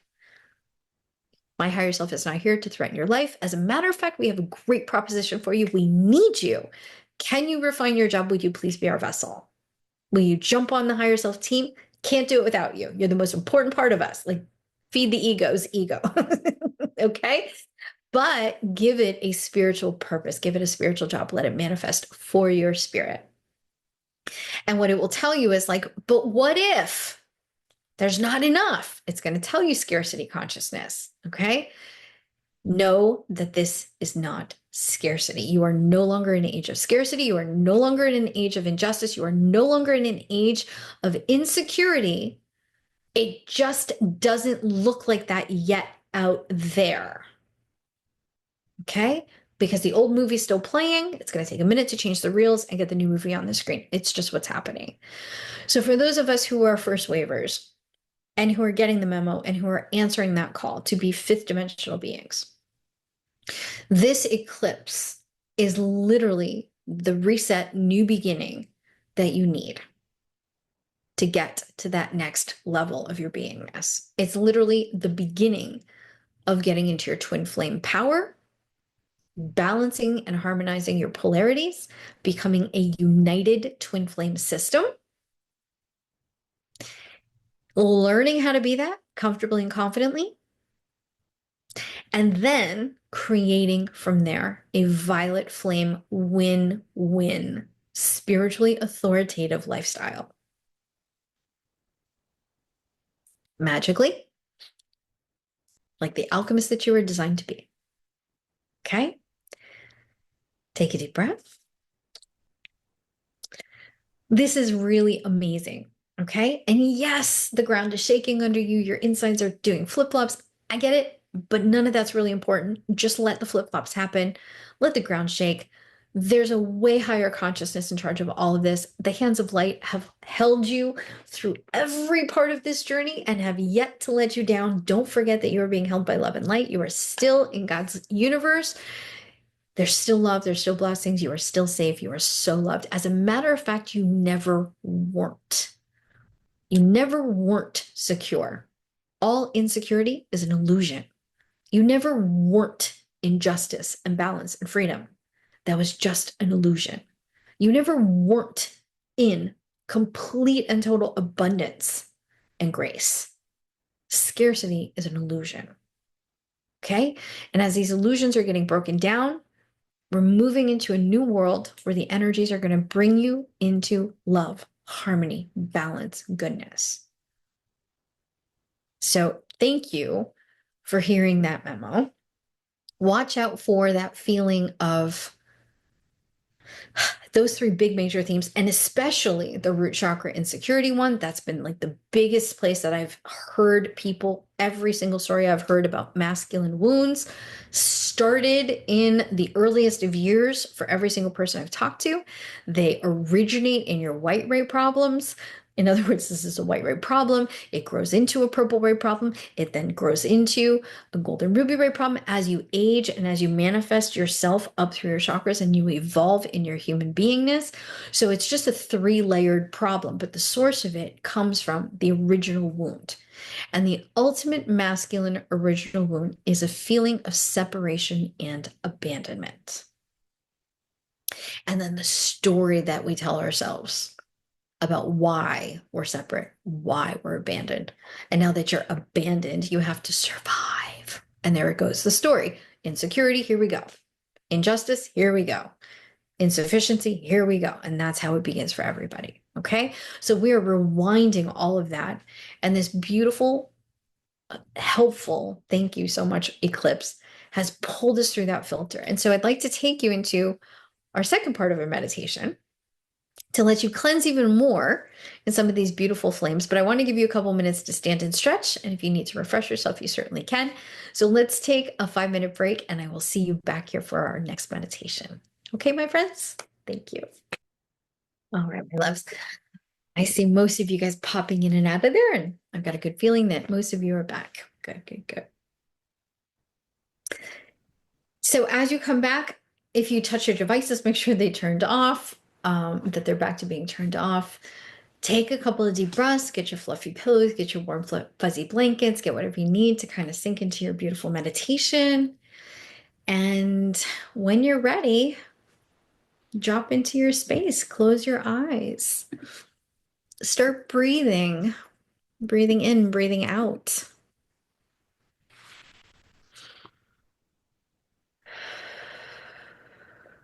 Remember that we didn't cut off the energetics from our opening meditation. So tune back in nice and subtly to that which is already taking place with you and that which is actually still amplifying and transmuting through you. Okay.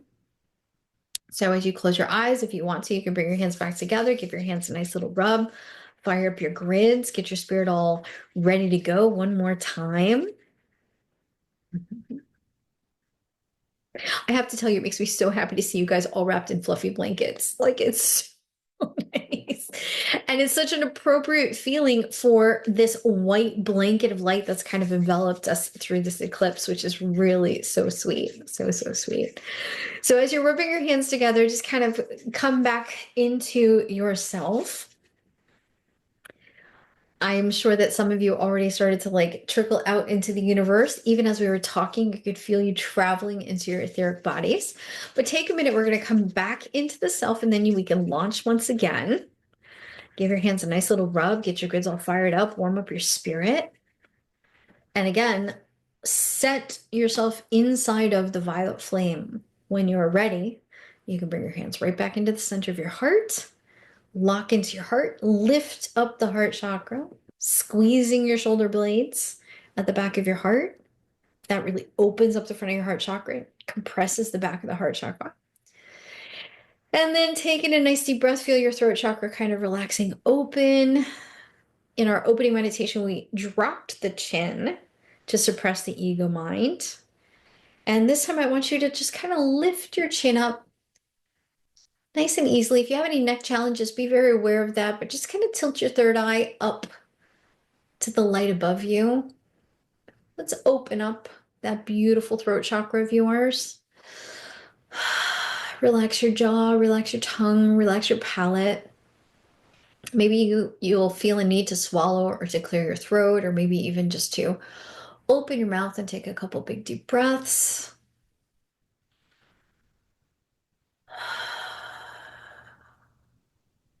As you stretch out that space between your throat and your heart chakra, feel also your shoulders really opening up, expanding the whole front of your heart chakra nice and big.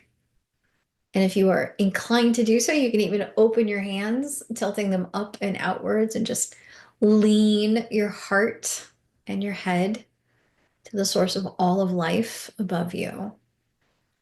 Don't do it in a way that's uncomfortable for you, but just take a nice big breath. Feel the nice stretch all the way down through your belly.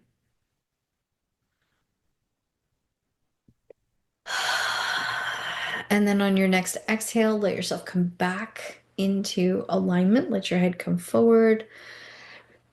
Let your hands rest down in your lap. Or if you prefer against your heart, that's fine too. If you want to tuck them into your belly and give yourself a nice little belly hug, you can do that. Whatever feels good and right to you. Notice as we come back down into the body, the spinning motion of your chakras moving counterclockwise. And I'm just kind of checking on everybody to see how your root, your sacral, and your solar plexus and heart are doing.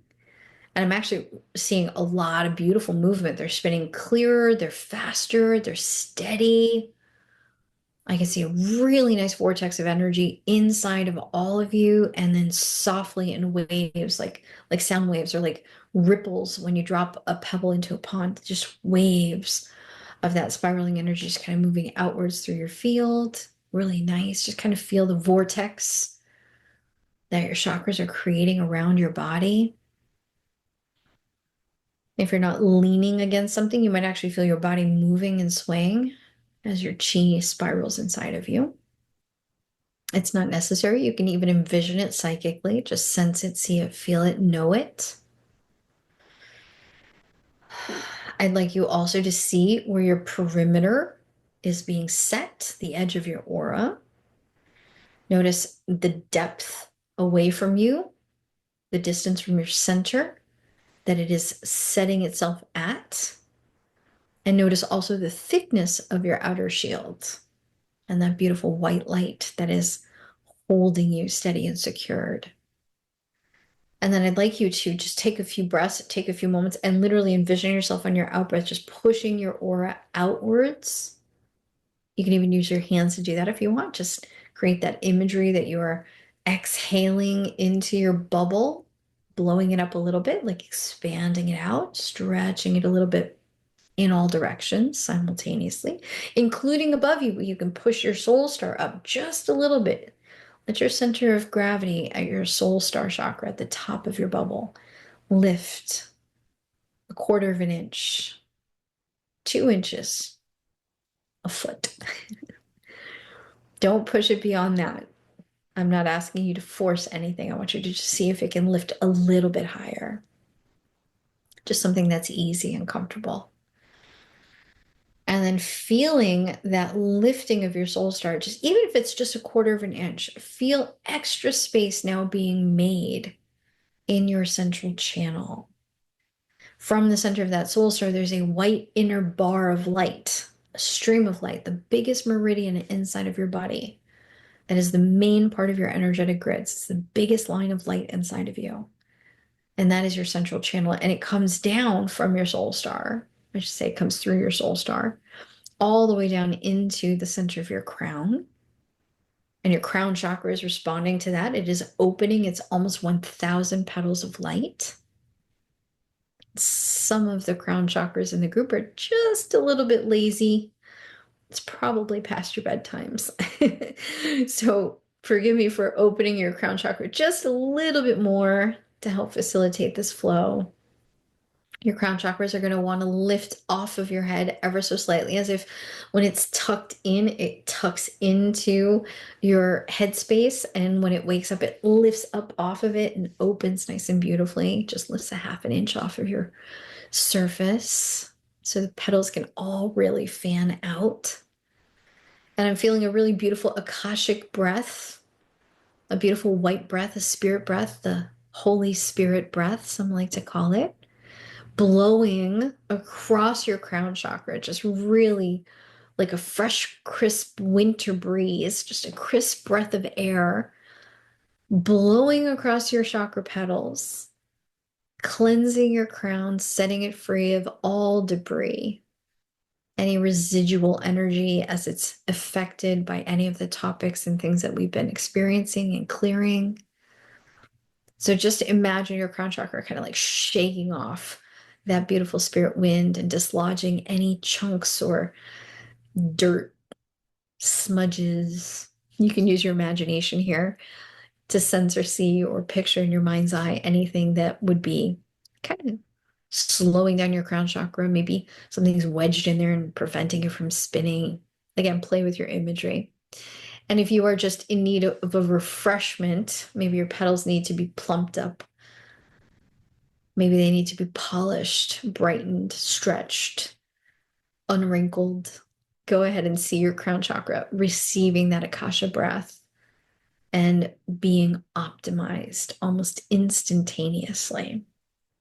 And those almost 1,000 petals of your purple crown chakra are now lifting upwards, outwards, and each one of the points of each one of those beautiful petals has a beautiful crystal clear white diamond light spark on their tips. And each one is being pulled just a little bit further, opening up the channel that starts at the tip of each one of these petals and creates these beautiful lines of light that go all the way up to your upper aura, like branches of light all the way up from your crown. And some of them swirl together and create this beautiful braid, like a root or a rope that goes all the way up into the center of your soul star and locks into it. See those beautiful antennas of light coming together in one beautiful harmonious unity, connecting them all together, all the power of your crown in one beautiful force of connection. And let it rise into your soul star space. Let it lock in, let it push open that gateway even further. Let it unite with the vortex in the very center of that beautiful chakra. Let it lock into your spiritual connections, your higher divine resources. The crown chakra gives you access to your own personal spirituality, your own higher self connection. And that's why it's getting refreshed here, because your higher self is now really empoweringly coming back into alignment with you. But the soul star chakra above you gives you connection and access to all that is spirit, your guides, your guardians, the higher realms of light and truth. And so as your soul star welcomes this beautiful light, this channel from your crown, let them harmonize together. Let them become one. And allow your higher self to rise all the way up into that soul star chakra, as if you, in your golden body of light, can ride the elevator of light from your heart all the way up through your crown. And then through that beautiful channel of light that you just created, all the way up to your soul star space. And begin to picture yourself rising energetically and vibrationally into that magnificent golden opalescent rainbow light chakra center. And as you arrive there, the light is so bright, it might take you just a few moments to acclimate, but you'll begin to see a whole kingdom of color, light, shape, sound, form, a beautiful kingdom of spirit. Some people, when they come into their soul star, they see Shambhala. Some people see the temples in spirit that we go to for training, where the flames are held. And sometimes you see your own personal temple of light, where your higher self comes to commune with all the higher forces of love and light in the universe. So whatever it is that you are receiving here, allow the structures of light and the colors to manifest into beautiful form. Let it open to you the realm and kingdom of spiritual connection and divine partnership. And then begin to experience the presence of incredible beings of light that are friends with you. You've met them in higher planes and higher places many, many times.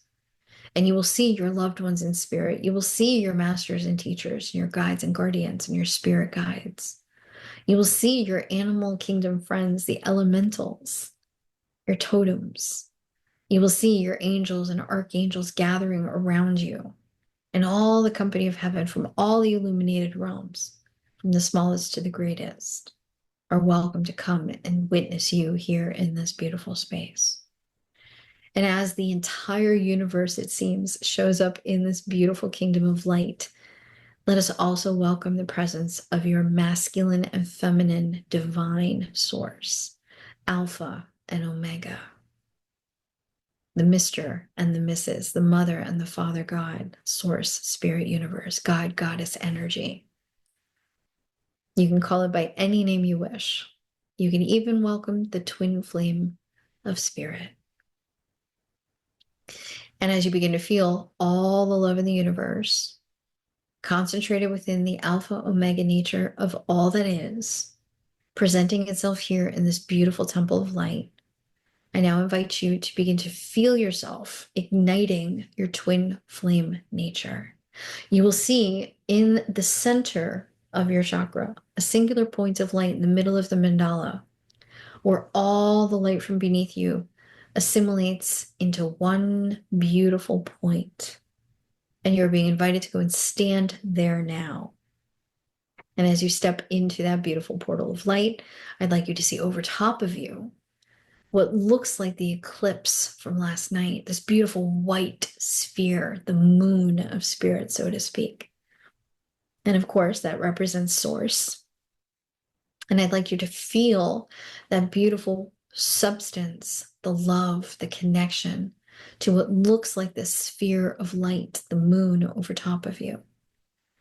And begin to feel the light coming from the inside of that sphere, pouring down over top of you, placing you into a protective seal, washing over you one more time, elevating your energy, cleansing you completely, resetting you entirely back to your pure divine design, back to your innocence, back to your original nature, back to purity, back to power, back to complete and absolute integrity. And as your entire being fills with this crystal clear white energy, allow yourself then to feel coming up from underneath you and from above you and from the left and right of you simultaneously the two flames, the blue and the pink. Begin to feel in the left hemisphere of your body the masculine energy firing up. And in your right side of your body, feel the feminine energy firing up. Begin to feel the pink fully formed. And then, my beautiful friends, begin to feel those two colors growing and growing and growing. Where they meet, you will notice they begin to dance together. Instead of being two straight pillars, you will start to see them spiraling together counterclockwise, moving through the entire force field of your beingness. And that which is taking place in your spirit is also taking place in your humanity and throughout your entirety, including through your life force field, including through your entire karmic experience, past, present, and future. And so begin to feel these two blazing flames, the blue light and the pink light, swirling together. First off, as individual colors dancing and twirling. And then you will begin to see where they meet each other. And as they start to equalize, that they are now culminating in one beautiful purple spiraling energy. And this may take a few moments, so don't force it. You cannot make this happen. You will notice right off the bat that one of them feels brighter, clearer, more powerful, more familiar, more comfortable even.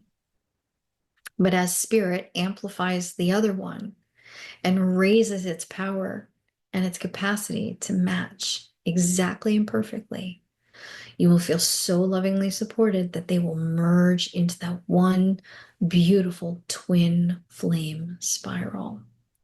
And it will become like two strands of DNA uniting together the forces within you.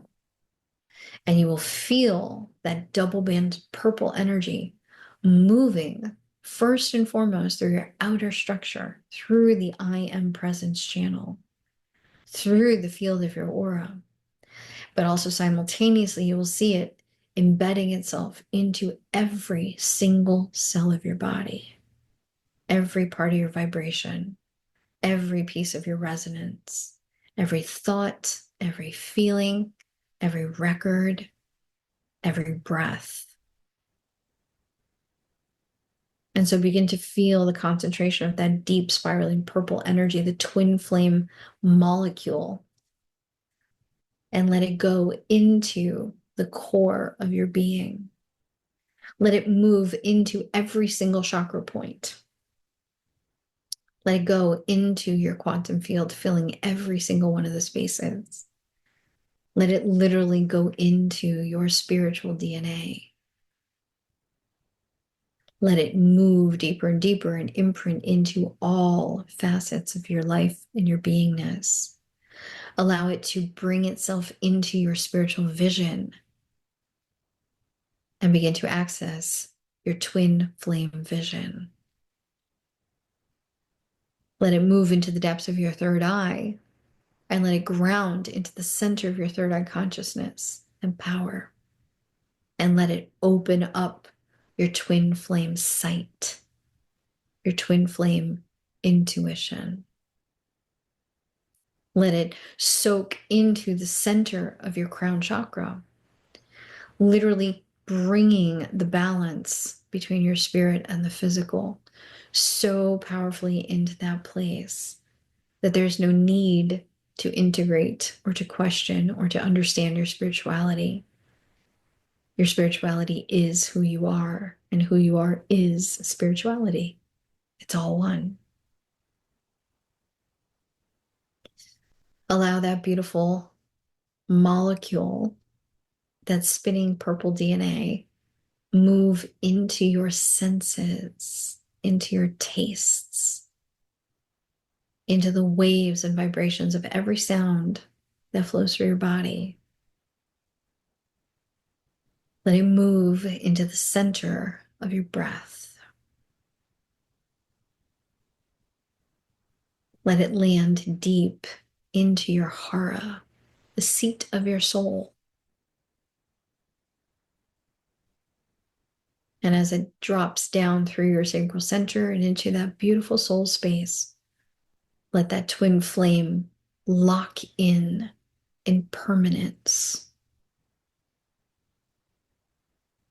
and allow it to fully integrate and rise through your whole being.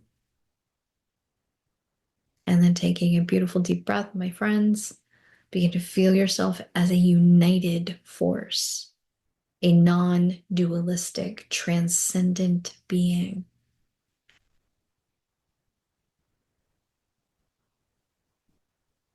Imagine not having to choose between your mind and your heart, because they are now operating in oneness. All of you is being harmonized in this moment. And as you become very aware that you are supremely balanced and that you are grounded and established now in the center of your soul star chakra, in your twin flame nature, now begin to feel that double spiral coming down through your central channel, going down into your human body, into your human chakras, landing in your crown, in your third eye, into your throat space. Take a breath as it comes all the way down and imprints your heart. And then exhale as it moves down through your solar plexus, connecting there. Down through your sacral chakra, connecting there. And then all the way down to your root. And finally, all the way down past your root into the center of your Earth Star chakra beneath you.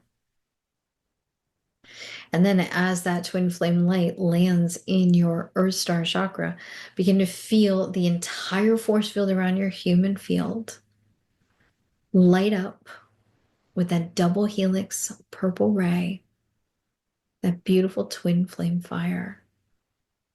You will notice how beautiful it is, how steady it is, how rhythmic it is. It pulses, it resonates, and it radiates so harmoniously. And from the center of your being outward into your field and throughout your whole life to the edges of your existence, this beautiful twin flame sends its waves of balance, harmony, equalization. justice, and freedom.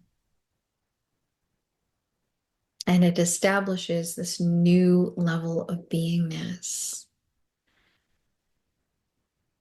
Become aware of the energy of the eclipse that you have just passed through, as if you could literally see the gateway of pure white light manifested beside you, and you have just passed through its loving filtration.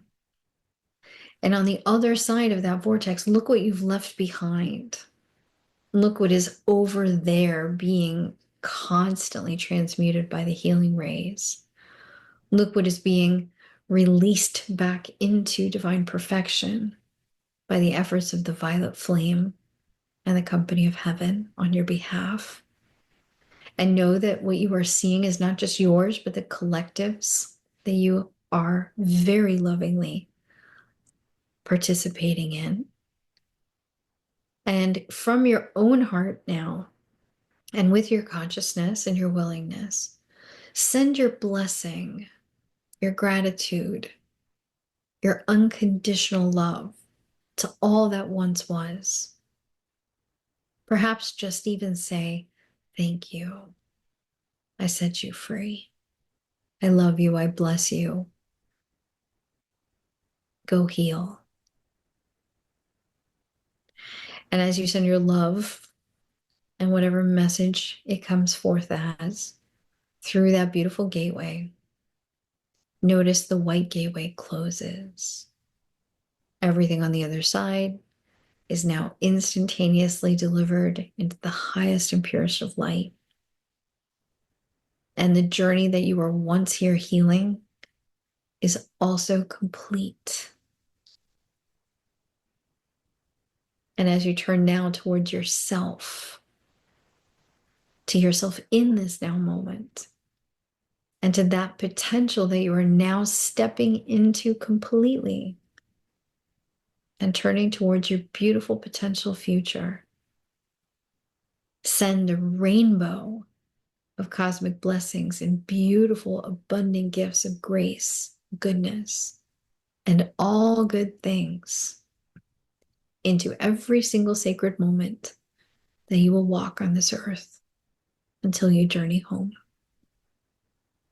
Place into your path success, victoriousness, faith, empowerment, joy, hope, inspiration, vibrancy, good health, worth, hope, peace, harmony, justice, righteousness, so much love of every good kind, compassion, acceptance, literally beams of light, shapes of light, anything that would look happy in your soul. Use your imagination here to send your blessings and your goodness forward, and know that wherever you go from this moment forward, you are within the great hands of light. You are surrounded by beautiful blessings, and all is well and blessed.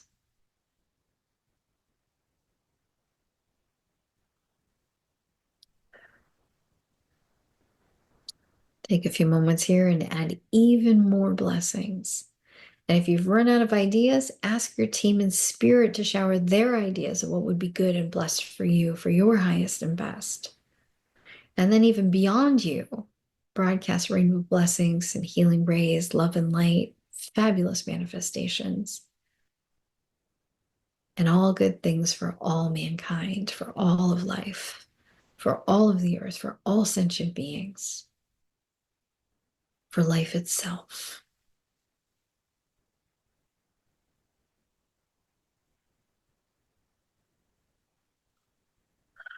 And then as you take a deep breath, remember to look upon the field of whatever's next,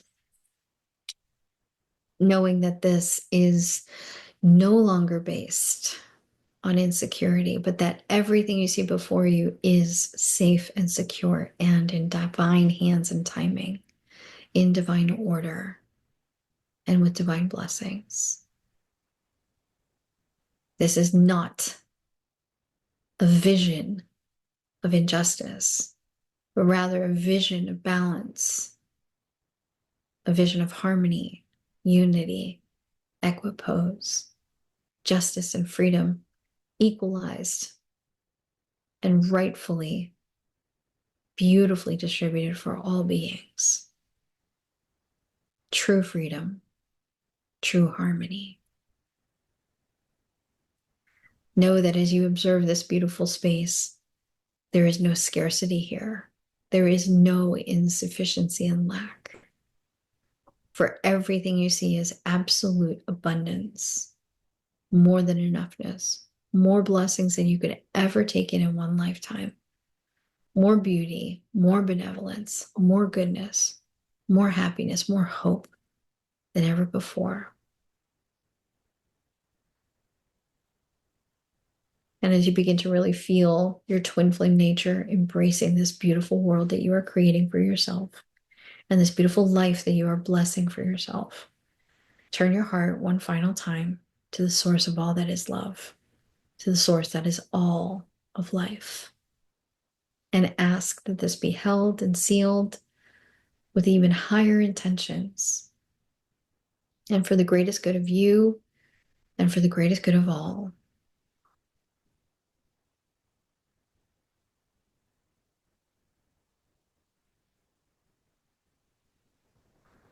And as you receive those beautiful blessings, take in a nice, big, sweet Akasha breath.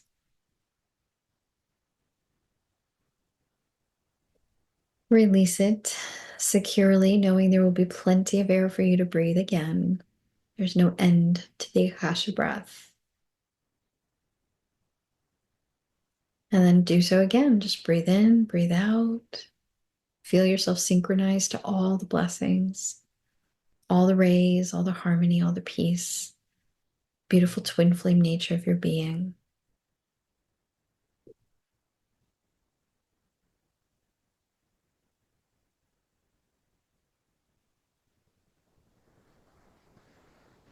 Bring your attention one more time as you bring your presence back to your soul star space, that you are surrounded by so many loving guides and guardians. Let them welcome you and receive you one more time. Let them shower their boons and blessings and joy upon you.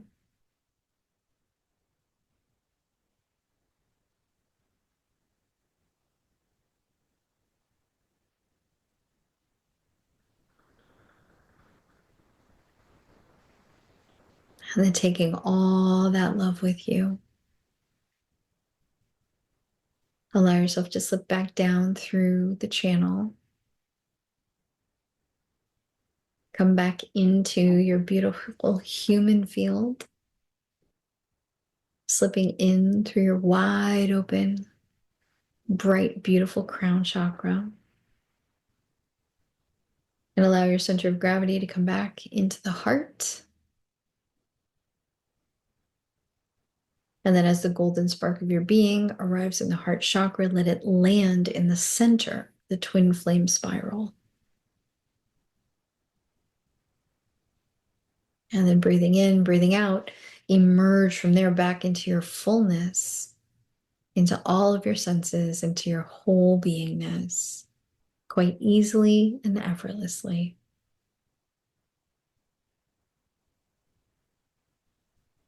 Allow your breath to reawaken all of your body systems.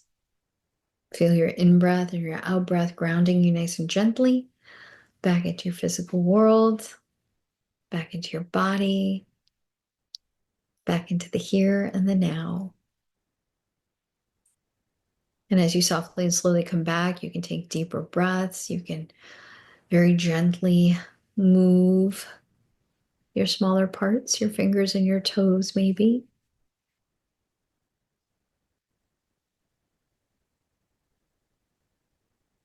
And then as you continue to come back, let all your senses fire back up. Begin to feel the air on your skin. Begin to feel the gentle pull of gravity underneath you, holding you. And then taking another really big deep breath, come all the way back into the now. Hold that breath in your heart for just a moment. And expand one more time as you breathe out, knowing you can take as much space as you want. This is your beautiful universe. This is your phenomenal life. You have the right to do so. Expand on your out breath.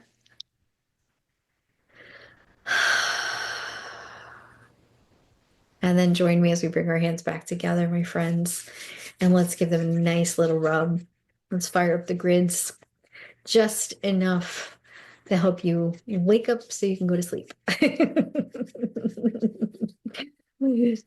Begin to feel that warmth in your hands one more time. Do that a little bit more vigorously if you need to.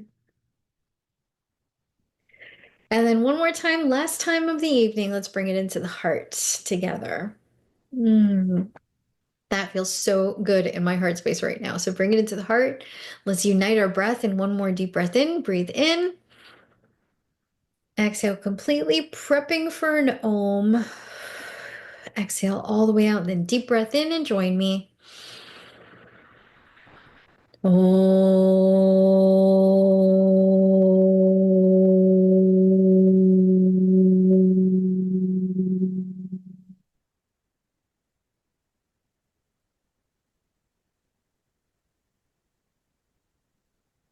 Namaste, my beautiful friends, from my heart to yours. One more time. I love you so much. Thank you for being you. Thank you for being here. You're my peeps. I love you. Have an awesome, awesome, awesome night. Deep breath, deep breath. Okay? I can feel some of you guys are still out in the vortex. That's okay. Enjoy your vortexes. And I hope to see you again soon. If you'd like to join me on the spring equinox, we're going to be doing an in-person meditation, and you are all welcome to come and be a part of that. Of course, you'd need to register. We have, I think, 30 spots, right, Joelle? Maybe 28 if we count you and me. Yep, I think I have 28 spots available, depending on the headphones. And we will be doing that under the moon, under the stars, together. So perfect. And of course, I live in Florida. So we're in Dania Beach. If you're not local, join me in spirit. You'll be in my heart, and you're always welcome in spirit. But that's an in-person event. So lastly, and this is the last thing I will say, if you are interested in catching up on some of the teachings from the team about the fifth dimensional trainings that we've been doing so far. We just wrapped up the masterclass that we finished. It was an 8-week program. It was going to be a 7-week. We added an extra week to make sure it was nice and fair for all the rays. That's still available to you as recordings. If there's anybody that wants to get access to that, please feel free to connect with Joelle or myself, preferably Joelle. She's in my box over there. She might be on that box on your side of your computer. But if anybody's interested in getting that and would like to experience it, it's available to everyone. It's beautiful meditations, lots of teachings from each of the rays on how to apply them differently in 2025 and moving forward as fifth dimensional beings. And you are always, always, always welcome to come and jump into SMP, Spiritual Maintenance Plan, on Monday nights. We would love to have you. If you've never done SMP with me before, then please come in, especially come in, take it as a gift from me. I'll give you your first month for free so you can come and jump in, try it out, enjoy some beautiful meditations on Monday nights, and keep an eye out in your emails. We also have a WhatsApp chat to let you guys know what's going on, to make it easier to get the information out. If you're not on the WhatsApp chat and you want to be, I can put my number in the chat here. And Joelle, maybe you can put yours in there too. You are welcome to jot it down, send me a text, and I will more than happily add you to the WhatsApp chat. How do I do? I can't even think straight here. Okay, direct message. No, I don't want a direct message. Joel, do me a favor. Do this for me. There we go. Okay, got it.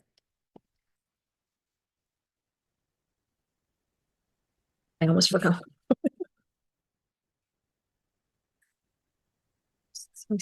Okay, there you go. All right, my phone number is in the chat group. It's there for you. If you guys want to be a part of the WhatsApp, make a note of that before we log out and send me a text, and I will take care of that soon. Okay. And then Joelle, thanks for putting the emails in there. Anybody got anything you want to ask or share, or Or before we call it a night? Okay. Going once, twice, three times. I love you too. Have a beautiful night, guys. Love you so much. Take care and have a great night. Bye for now.